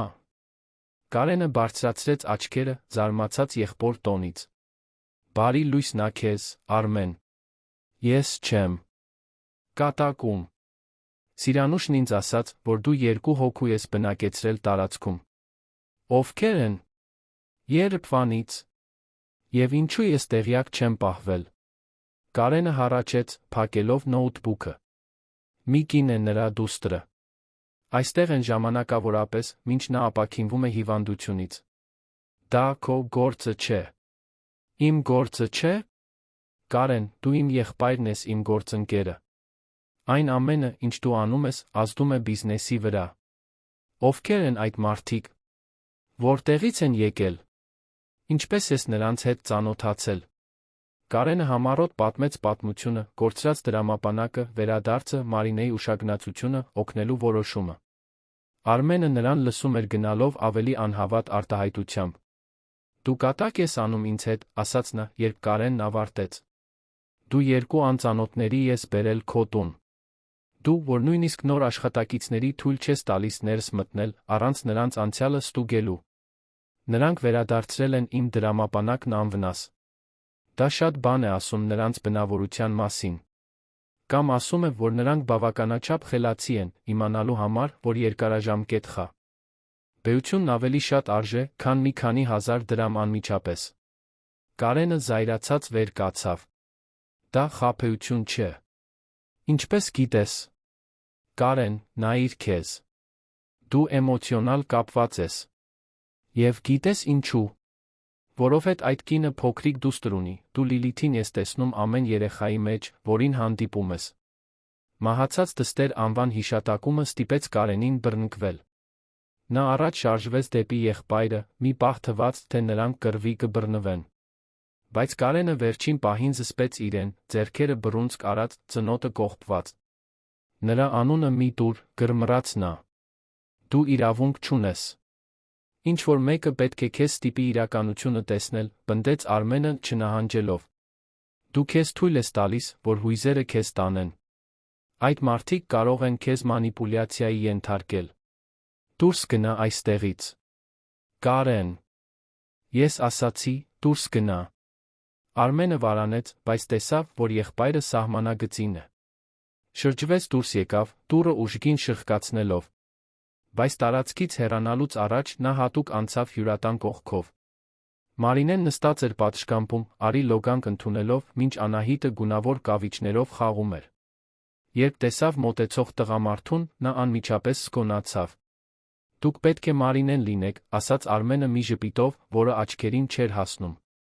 Այո։ Իսկ դուք ո՞վ եք։ Արմենը, Կարենի եղբայրը։ Եկել եմ ողջունելու։ Բայց նրա ձայնի տոնում ոչ մի ողջույնի նշան չկար։ Մարինեն վեր կացավ, բնազդաբար կանգնելով տղամարդու Անահիտի միջ։ Ինչ եք ուզում։ Արմենը շուրջը նայեց հարմարավետ տանը, լավ խնամված այգուն, հանգիստ խաղացող երեխային։ Պարզապես ուզում եմ համոզվել, որ մենք բոլորս նույն էջի վրա ենք, ասաց նա, զգուշությամբ ընտրելով բառերը։ Եղբայրս առատաձեռն մարդ է։ Երբեմն չափազանց առատաձեռն։ Եվ աշխարհում մարդիկ կան, որոնք օգտվում են դրանից։ Մարինեն զգաց, թե ինչպես է արյունը եռում։ Եթե դուք ակնարկում եք, որ ես օգտվում եմ նրանից, կարող եք հենց հիմա գնալ։ Ես չեմ խնդրել այստեղ լինել։ Ձեր եղբայրն օգնություն առաջարկեց, ես ընդունեցի, որովհետև իմ դուստրը ինձ ողջ է պետք։ Այսքանը։ Գուցե դա ճիշտ է։ Կամ գուցե դուք հիանալի դերասանուհի եք։ Արմենը մի քայլ մոտեցավ։ Ես ուշադիր կլինեմ։ Եվ եթե ես պարզեմ, որ դուք փորձում եք օգտվել իմ եղբոր հուզական խոցելիությունից, երաշխավորում եմ, որ կզղջաք։ Մարինեն նրան նայեց, չնահանջելով։ Ես ձեզանից չեմ վախենում։ Եվ թույլ չեմ տա, որ դատեք այն, ինչ ես ու իմ դուստրն ենք անցել, միայն այն պատճառով, որ դուք ապրում եք մի աշխարհում, որտեղ բոլորը երկրորդ մտադրություններ ունեն։ Արմենը ժպտաց, բայց դա սառը ժպիտ էր։ Կտեսնենք։ Նա գնաց, Մարինեն մնաց դողալով զայրույթից ու վրդովմունքից։ Սիրանուշը, որը պատուհանից ամեն ինչին հետում էր, վազելով եկավ նրան մխիթարելու։ Ուշադրություն մի դարձրու նրան, սիրելիս։ Արմենը միշտ այդպիսին է եղել։ Ցինիկ, կասկածամիտ։ Նա կարծում է, որ պաշտպանում է եղբորը, բայց խորքում վախենում է, որ Կարենը նորից մարդ կդառնա։ Բայց այդ խոսակցությունը Մարինեին անհանգիստ թողեց։ Նա սկսեց ավելի շատ ուշադրություն դարձնել, թե ինչպես են զարգանում իրադարձությունները։ Եվ նկատեց ուրախության ու անհանգստության խառնուրդով, որ Կարենն իսկապես փոխվում էր։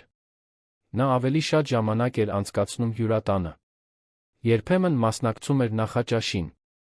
Աճող համբերությամբ պատասխանում էր Անահիտի հարցերին։ Մի օր նույնիսկ գրկեց աղջկան, երբ նա սայթաքեց ծունկը քերծեց, զգուշությամբ մաքրելով վերքը, մինչ նա լաց էր լինում։ Եվ հենց այդ կոնկրետ գիշեր տեղի ունեցավ մի բան, որը կփոխեր ամեն ինչ։ Անահիտն արթնացավ կեսգիշերին լաց լինելով։ Դա սովորական լաց չէր։ Դա մաքուր, անսփոփ հուսահատություն էր։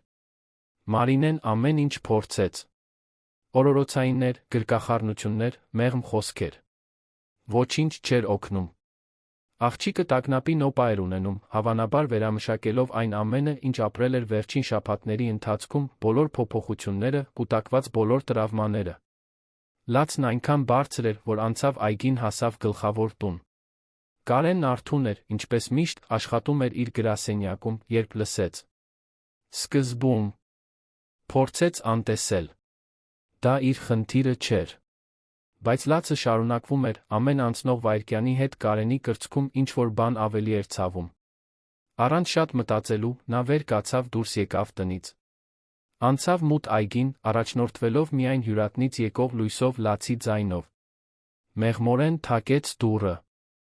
Մարինեն բացեց, Անահիտը դեռ հեկեկում էր գրկում, աչքերը լայն բացված, տեսնելով Կարենին այնտեղ։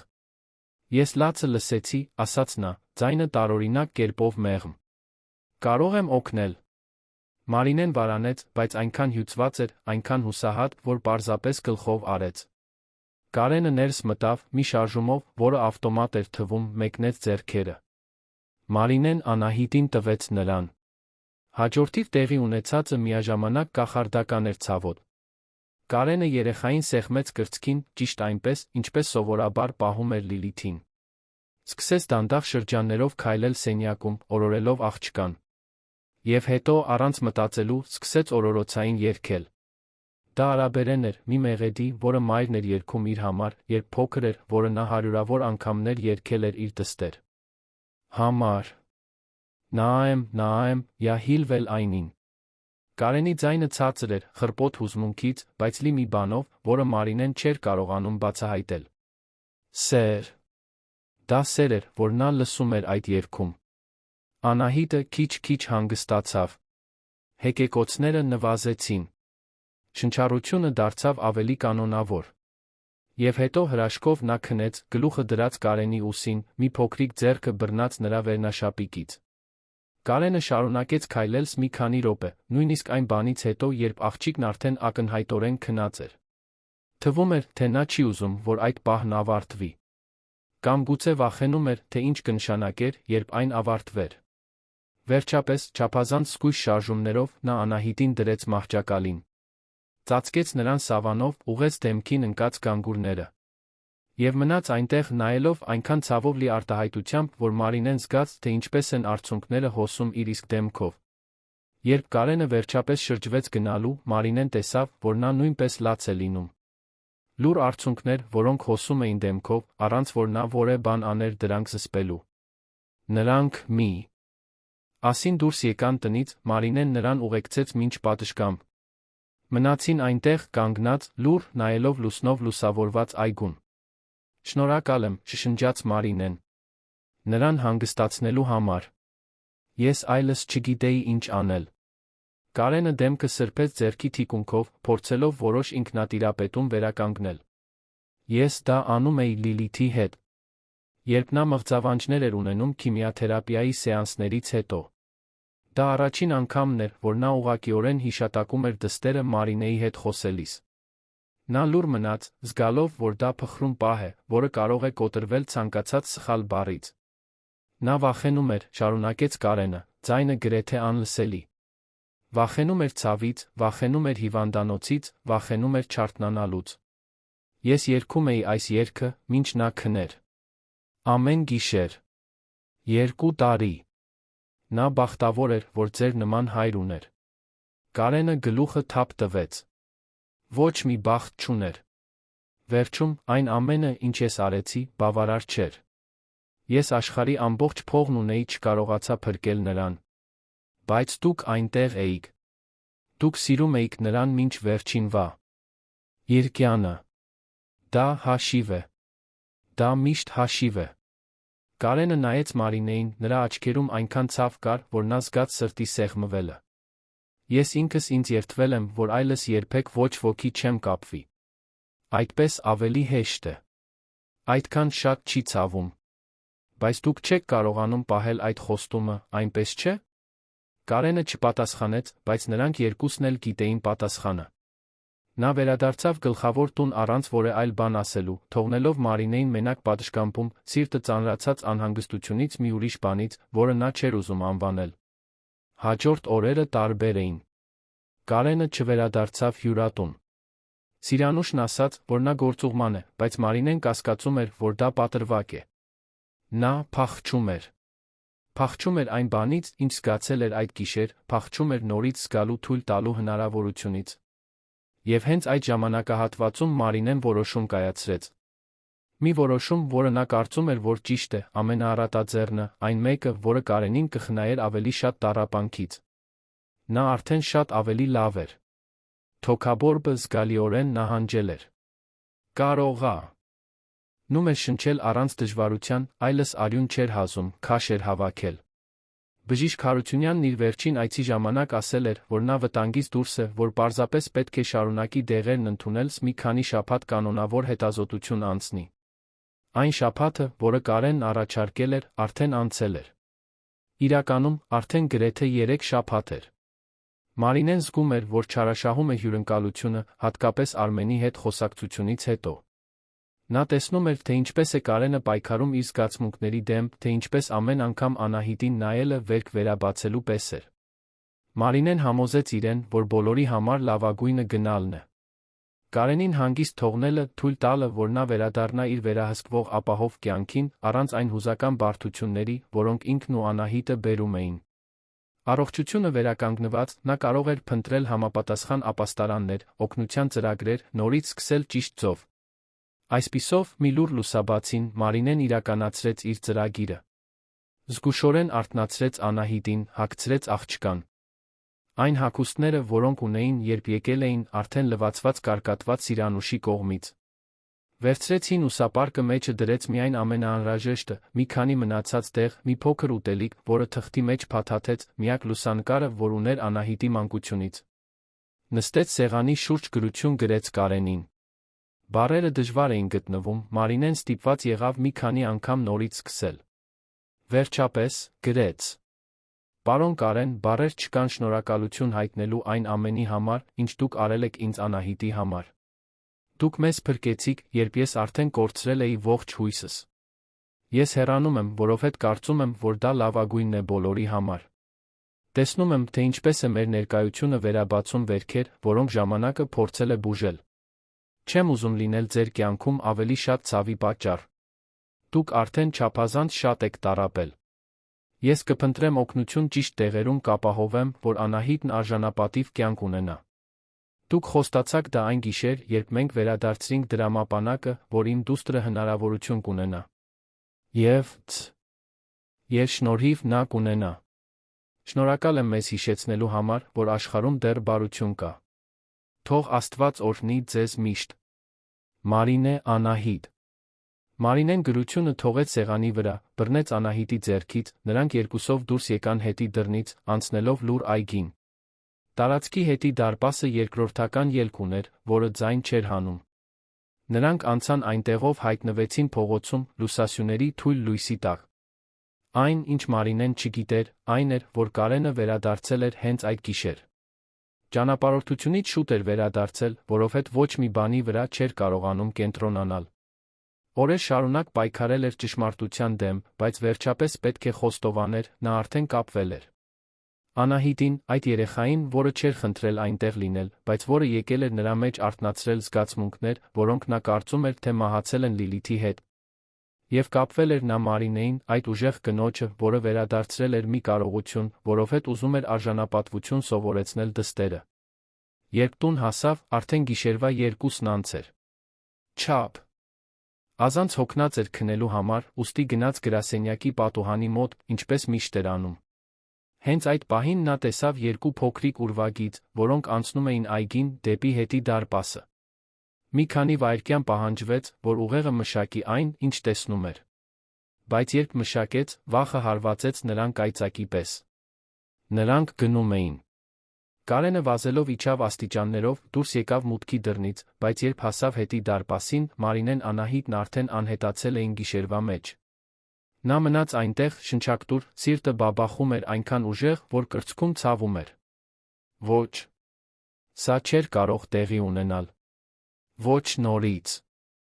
Նա չէր կարող նորից կորցնել։ Կարենը վազելով վերադարձավ տուն, վերցրեց մեքենայի բանալիները, սլացավ դուրս։ Գիշերվա դատարկ փողոցներով վարում էր, փնտրելով երկու փոքրիկ կերպարների։ Որ կարող էին գնացած լինել։ Ապաստարան։ Հիվանդանոց։ Ինչ-որ եկեղեցի, որն օգնություն էր առաջարկում։ Նա անցավ մի քանի վայրերով։ Մի ավետարանական եկեղեցի, որը գիշերային ծրագիր ուներ անօթանների համար։ Փակ էր։ Մի քաղաքային ապաստարան, որը ճանաչում էր հիշատակումներից։ Լեփ-լեցուն էր, դրան մոտ հերթ, բայց ոչ ոք Մարինեին Անահիտին նման չէր։ Մի պետական հիվանդանոց։ Լիքը մարդ, բայց ոչ նրանք։ Կարենը զգաց, թե ինչպես է հուսահատությունը աճում։ Քաղաքը հսկայական էր։ Ինչպես էր նրանց գտնելու։ Իսկ եթե ավտոբուս նստած լինեին։ Իսկ եթե մեկ այլ քաղաք գնային։ Նա ժամերով փնտրեց։ Արը սկսեց ծագել, երկինքը ներկելով նարնջագույն վարդագույն, իսկ Կարենը շարունակում էր վարել, նայելով ամեն անկյուն, ամեն հրապարակ, ամեն ավտոբուսի կանգառ։ Ձեռքերը դողում էին ղեկին։ Սիրտը կատաղի բաբախում էր։ Եվ մտքում միայն մի միտք էր անդադար կրկնվում։ Խնդրում եմ, թող գտնեմ նրանց։ Խնդրում եմ։ Հենց այդ պահին նա հիշեց ապաստարանի մասին։ Կենտրոնի մոտ մի պետական ապաստարան կար, մի վայր, որը նա մի քանի անգամ տեսել էր, բայց երբեք ուշադրություն չէր դարձրել։ Դա այնպիսի վայր էր, որը Մարինեի նման մարդիկ կփնտրեին։ Այնտեղ ուտելիք կար, մահճակալներ, որոշակի կառուցվածք։ Կարենը վարեց մինչ այնտեղ, մեքենան կայանեց դռան մոտ վազելով ներս մտավ։ Վայրը քաոսային էր։ Մարդիկ ամենուր էին, նստած։ Հատակին, հենված պատերին, ոմանք քնած, ոմանք պարզապես սպասում էին։ Հոտը ուժեղ էր, քրտինք, կեղտ, էժան ախտահանիչ։ Լացող երեխաներ, վիճող մեծահասակներ, սթրեսի մեջ գտնվող աշխատակիցներ, որոնք փորձում էին որոշակի կարգուկանոն պահպանել։ Կարենն անցավ միջանցքներով, փնտրելով։ Սիրտը քիչ մնաց կանգներ, երբ վերջապես տեսավ նրանց։ Մարինեն Անահիտը լոգարանների մոտ գտնվող մի շոգ անկյունում էին։ Մարինեն հենված էր պատին, գլուխը կողքի վրա ընկած, աչքերը փակ։ Անահիտը նրա գրկում էր, մեղմորեն լաց էր լինում, փորձում էր մորը կանչել, բայց Մարինեն չէր պատասխանում։ Կարենը վազեց դեպի նրանց ծնկի իջավ հատակին։ Մարինե, Մարինե, արթնացիր։ Նա դիպավ նրա դեմքին, զգաց ջերմության տաքությունը։ Այրվում էր։ Երկու մատը դրեց նրա պարանոցին, զարկերակը փնտրելով։ Այնտեղ էր, բայց թույլ, չափազանց արագ։ Շնչառությունը կարճ էր ու դժվար։ Անահիտը արցունքներով լի աչքերով նայեց Կարենին։ Նա չի արթնանում։ Ես արդեն շատ անգամ եմ նրան կանչել, բայց նա չի արթնանում։ Կարենը զգաց, թե ինչպես է խուճապը տիրում իրեն։ Ոչ։ Ոչ նորից։ Նա թույլ չէր տա, որ դա նորից տեղի ունենա։ Գնում ենք այստեղից, ասաց նա, զգուշությամբ գրկելով Մարինեին։ Նա չափազանց թեթ էր, գրեթե քաշ չուներ։ Անահիտ, բռնվիր իմ վերնաշապիկից բաց մի թող։ Գնացինք։ Կարենը Մարինեին տարավ մինչ մեքենան, Անահիտը բռնված նրա վերնաշապիկից, ինչպես հրամայել էր։ Մարինեին դրեց հետի նստատեղին, պառկած, իսկ Անահիտը նստեց նրա կողքին, բռնած մոր ձեռքից։ Հետո նա վարեց որքան հնարավոր է արագ դեպի Նաիրի բժշկական կենտրոն, տարածաշրջանի լավագույն մասնավոր հիվանդանոցը։ Շտապօգնության մուտքի մոտ Կարենը գրեթե գոռաց օգնության համար։ Բժշկական թիմը վազելով եկավ պատգարակով, Մարինեին անմիջապես տարան շտապօգնության սենյակ։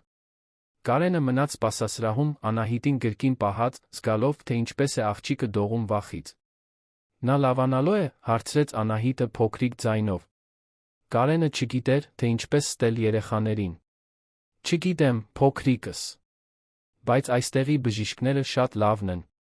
Նրանք կանեն այն ամենը, ինչ կարող են։ Հաջորդող ժամերը Կարենի կյանքի ամենաերկարն էին։ Բժիշկները մտնում ու դուրս էին գալիս շտապօգնության սենյակից։ Նա տեսնում էր շտապողական շարժումներ ապակե պատուհանից։ Տեսնում էր բերվող սարքավորումներ։ Տեսնում էր հրատապությունը բոլորի դեմքին։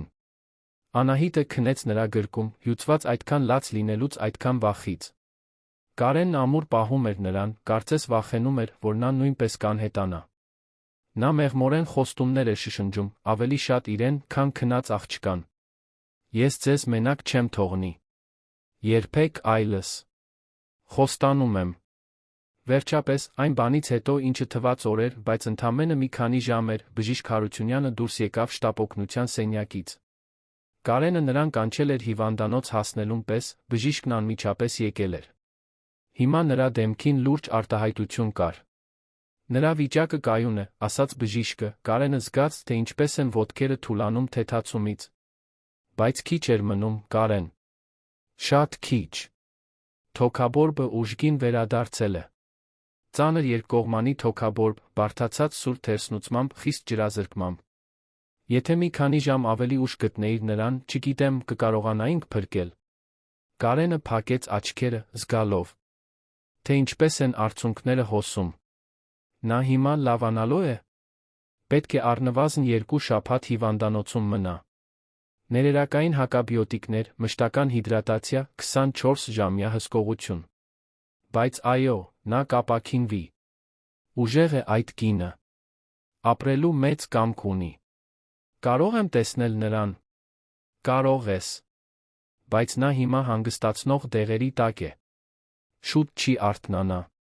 Կարող է սպասել հիվանդասենյակում։ Արդեն կազմակերպում ենք տեղափոխումը։ Մարինեին տեղափոխեցին 8-րդ հարկի առանձին հիվանդասենյակ։ Դա մեծ սենյակ էր, բաց գույնի պատերով, քաղաքի տեսարանով, լայն պատուհանով, վերջին սերնդի բժշկական սարքավորումներով։ Կարենը նստեց մահճակալի կողքի բազկաթոռին, դեռ Անահիտին գրկին պահած։ Աղջիկն արթնացավ, երբ Մարինեին դրեցին մահճակալին, տեսնելով մորը միացված այդքան շատ խողովակների ու սարքերի, նորից սկսեց լաց լինել։ Նա վնասվել է, հարցրեց հեկեկոցների միջից։ Ոչ, փոքրիկս։ Այս խողովակները օգնում են նրան լավանալ։ Դեղ է մտնում, ջուր է, ամեն ինչ լավ բաներ են։ Մայրիկդ լավանալու է, խոստանում եմ։ Հիվանդանոցում անցկացրած օրերը լարվ ած էին։ Կարենը հիվանդասենյակից դուրս չեկավ։ Խնդրեց իր օգնականին բերել մաքուր հագուստ, հրատապ փաստաթղթեր, այն ամենը, ինչ իրեն պետք էր։ Աշխատում էր հիվանդանոցի ներսից, բայց միշտ մի աչքը Մարինեի վրա էր, մյուսը Անահիտի։ Աղջիկը սկզբում վախեցած էր, բայց քիչ-քիչ սովորեց։ Կարենը սենյակի մի անկյունը վերածեց փոքրիկ խաղահրապարակի։ Թուղթ ու գունավոր մատիտներ, մի քանի հեքիաթների գիրք բերեց։ Անահիտին նկարել էր սովորեցնում, քնելուց առաջ կարդում էր նրա համար, շշեր էր պատրաստում, երբ գիշերվա կեսին սովածանում էր։ Մի բուժքույր մի կեսօր նրան ասաց. «Դուք շատ նվիրված հայր եք»։ Կարենը չուղղեց։ Պարզապես ժպտած շարունակեց նկարել Անահիտի հետ։ Գիշերը, երբ Անահիտը քնում էր վերմակի մեջ փաթաթված իր ժամանակավոր մահճակալ դարձած բազկաթոռին, Կարենն արթուն մնում էր, դիտելով Մարինեին։ Նա խորը քնած էր, հանգստացած դեղերից, դեմքը վերջապես թուլացած։ Երբեմն նա բռնում էր նրա ձեռքը, պարզապես զգալու համար կայուն զարկերակը, համոզվելու համար, որ նա դեռ այնտեղ է։ Հինգերորդ գիշերն էր, որ Մարինեն վերջապես իսկապես արթնացավ։ Նա դանդաղ բացեց աչքերը, շփոթված միջավայրից։ Փորձեց նստել, բայց մարմինը չենթարկվեց։ Հանգիստ, ասաց մի ծանոթ ձայն։ Կարենը մահճակալի կողքին էր, բարձրանալով բազկաթոռից։ «Դու հիվանդանոցում ես»։ «Ապահով ես»։ Մարինեն նայեց նրան, հետո սենյակին, հետո բազկաթոռին քնած Անահիտին։ «Անահիտ», շշնջաց նա, ձայնը խռպոտ։ «Լավ է»։ Այսօր 3 անգամ կերել է, խաղացել, նկարել, առողջ է ու երջանիկ։ Արցունքները սկսեցին հոսել Մարինեի դեմքով։ «Ես շատ եմ ցավում։ Ես մտածում էի, որ ճիշտ բան եմ անում։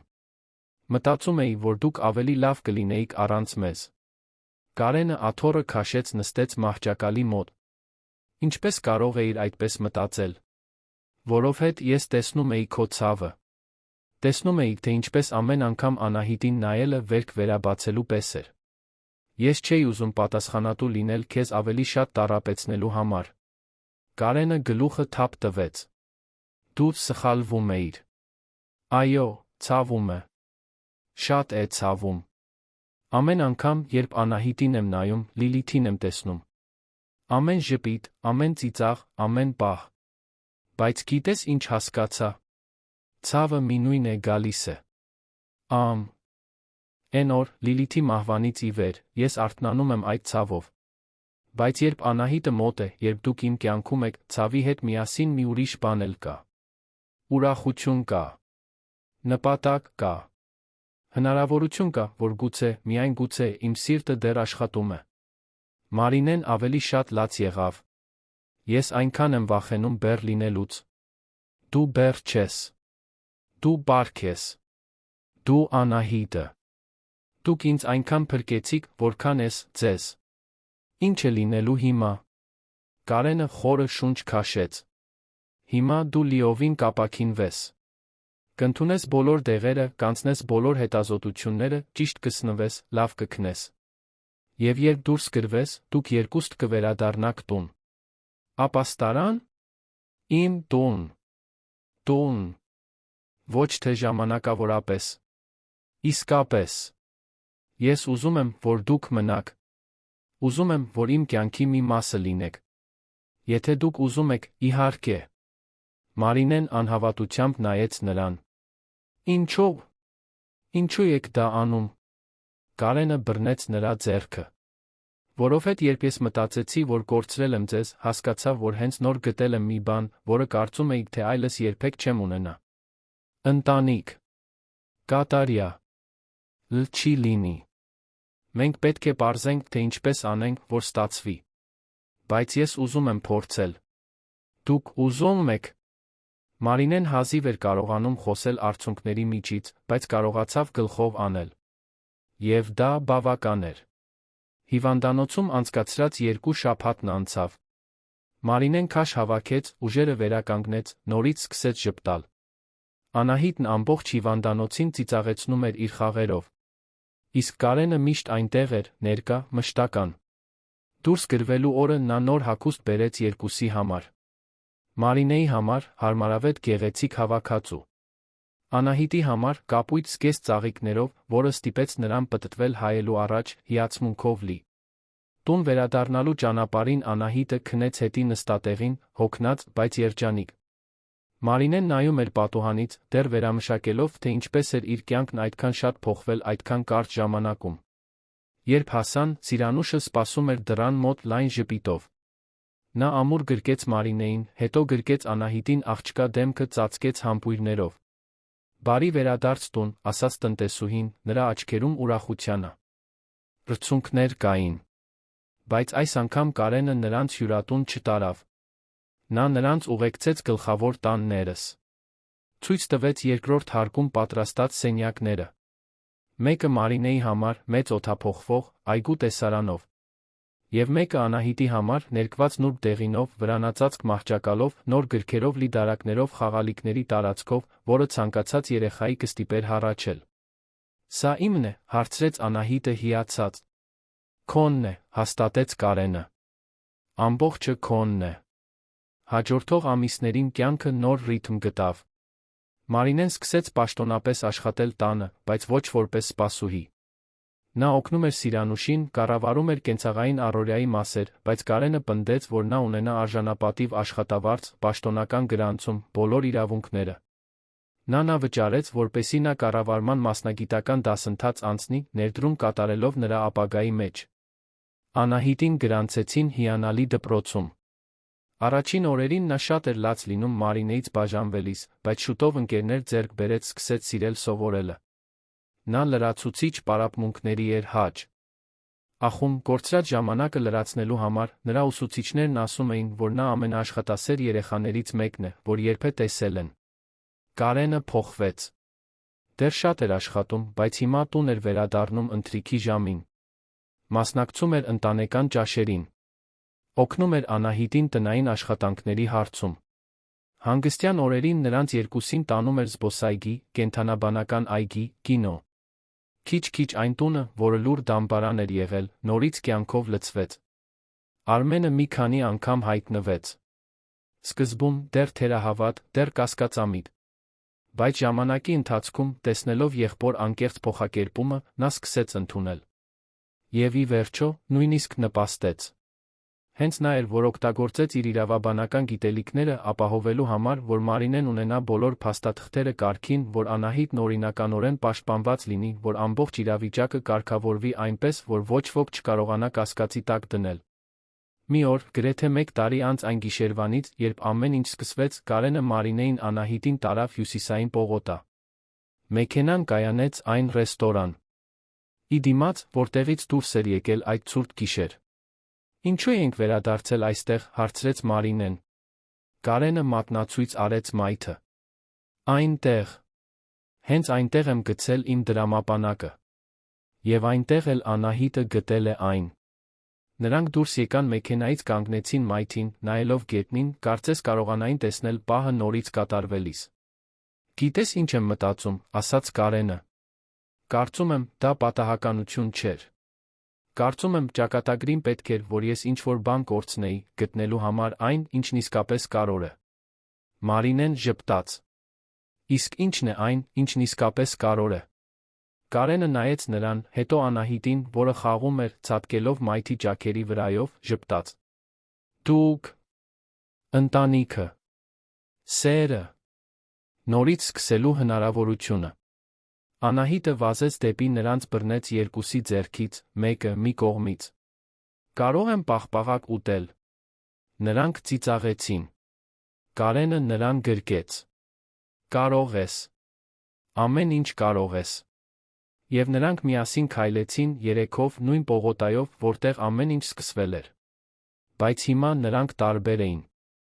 Այլս մենակ գործարար։ Հուսահատ մայր, վախեցած երեխա չէին։ Նրանք ընտանիք էին։ Անհավանական, ոչ սովորական, բայց իրական։ Եվ սիրով լի։ Սիրանուշն ի սկզբանե ճիշտ էր։ Կարենը բարի սիրտ ուներ։ Պարզապես ինչ-որ մեկը պետք էր նրան դա հիշեցներ։ Իսկ Մարինեն, Անահիտը կարիք ունեին մեկի, ով կհավատար նրանց, երբ ուրիշ ոչ ոք չէր հավատում։ Ի վերջո, բոլորը գտան այն, ինչի կարիքն ունեին միմյանց մեջ։ Կյանքը երբեք կատարյալ չէ։ Նրանք դեռ դժվար օրեր էին ունենում։ Մարինեն դեռ մղձավանջներ էր տեսնում փողոցում անցկացրած գիշերների մասին։ Անահիտը դեռ տագնապի պահեր էր ունենում։ Կարենը դեռ լաց էր լինում, երբ հիշում էր Լիլիթին։ Բայց հիմա նրանք ամեն ինչին միասին էին դիմակայում։ Եվ դա ամեն ինչ փոխում էր։ 2 տարի անց մի արոտ կիրակի կեսօրին Կարեն այգում հրում էր Անահիտին ճոճանակի վրա, որը տեղադրել էր տվել։ Մարինեն նստած էր այգու աթոռին, գիրք կարդալով։ Սիրանուշը խոհանոցում լիմոնադ էր պատրաստում։ Արմենը հենց նոր էր եկել մի նոր ընկերուհու հետ, որը հետաքրքրված էր ծանոթանալու եղբոր ընտանիքի հետ։ Դա պարզ տեսարան էր։ Սովորական։ Գեղեցիկ հենց սովորականության շնորհիվ։ Եվ Կարենը հասկացավ այդ պահին, որ գտել էր մի բան, որը կարծում էր, թե ընդմիշտ կորցրել է խաղաղություն։ Դա նույն կյանքը չէր, որ ուներ նախկինում։ Լիլիթի կարոտը դեռ ամեն օր զգացվում էր։ Նրա հիշողությունը դեռ ցավում էր։ Բայց հիմա նա կարողանում էր հիշել նրան առանց այն բանի, որ ցավը լիներ միակ բանը, որ զգում էր։ Կարողանում էր ժպտալ լավ հիշողություններով։ Եվ կարողանում էր նա նոր հիշողություններ ստեղծել։ Անահիտը գոռում էր, որ նա ավելի բարձր հրի, նա ենթարկվում էր, ծիծաղելով աղջկա մաքուր ուրախությունից։ Մարինեն նրան նայում էր այն մեղմ ժպիտով, որը նա սովորել էր սիրել։ Եվ երկար ժամանակվա ընթացքում առաջին անգամ Կարենը զգաց, որ գտնվում է ճիշտ այնտեղ, որտեղ պետք է լիներ։ Սիրելի ունկնդիրներ, հուսով ենք, որ Կարենի, Մարինեի, Անահիտի պատմությունը հուզեց ձեր սրտերը։ Եթե դուք հուզվեցիք այս վերսկսման ներման սիրո ճանապարհորդությամբ, սեղմեք հավանելու կոճակը, բաժանորդագրվեք ալիքին մեկնաբանություններում պատմեք, թե ինչն է ձեզ ամենաշատը տպավորել այս պատմության մեջ։ Մարինեի իզախությունն դրամապանակը վերադարձնելիս։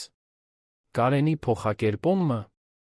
Անահիտի անմեղությունը, որը փոխեց ամեն ինչ։ Ամեն օր մենք ներկայացնում ենք այսպիսի ինտենսիվ պատմություններ, որոնք բացահայտում են մարդկային հոգու ամենախորը կողմը, հիշեցնում մեզ, որ երբեք ուշ չէ նորից սկսել, նորից սիրել, ընտանիք կառուցել, նույնիսկ երբ ամեն ինչ կորած է թվում։ Սպասում ենք ձեզ հաջորդ թողարկմանը։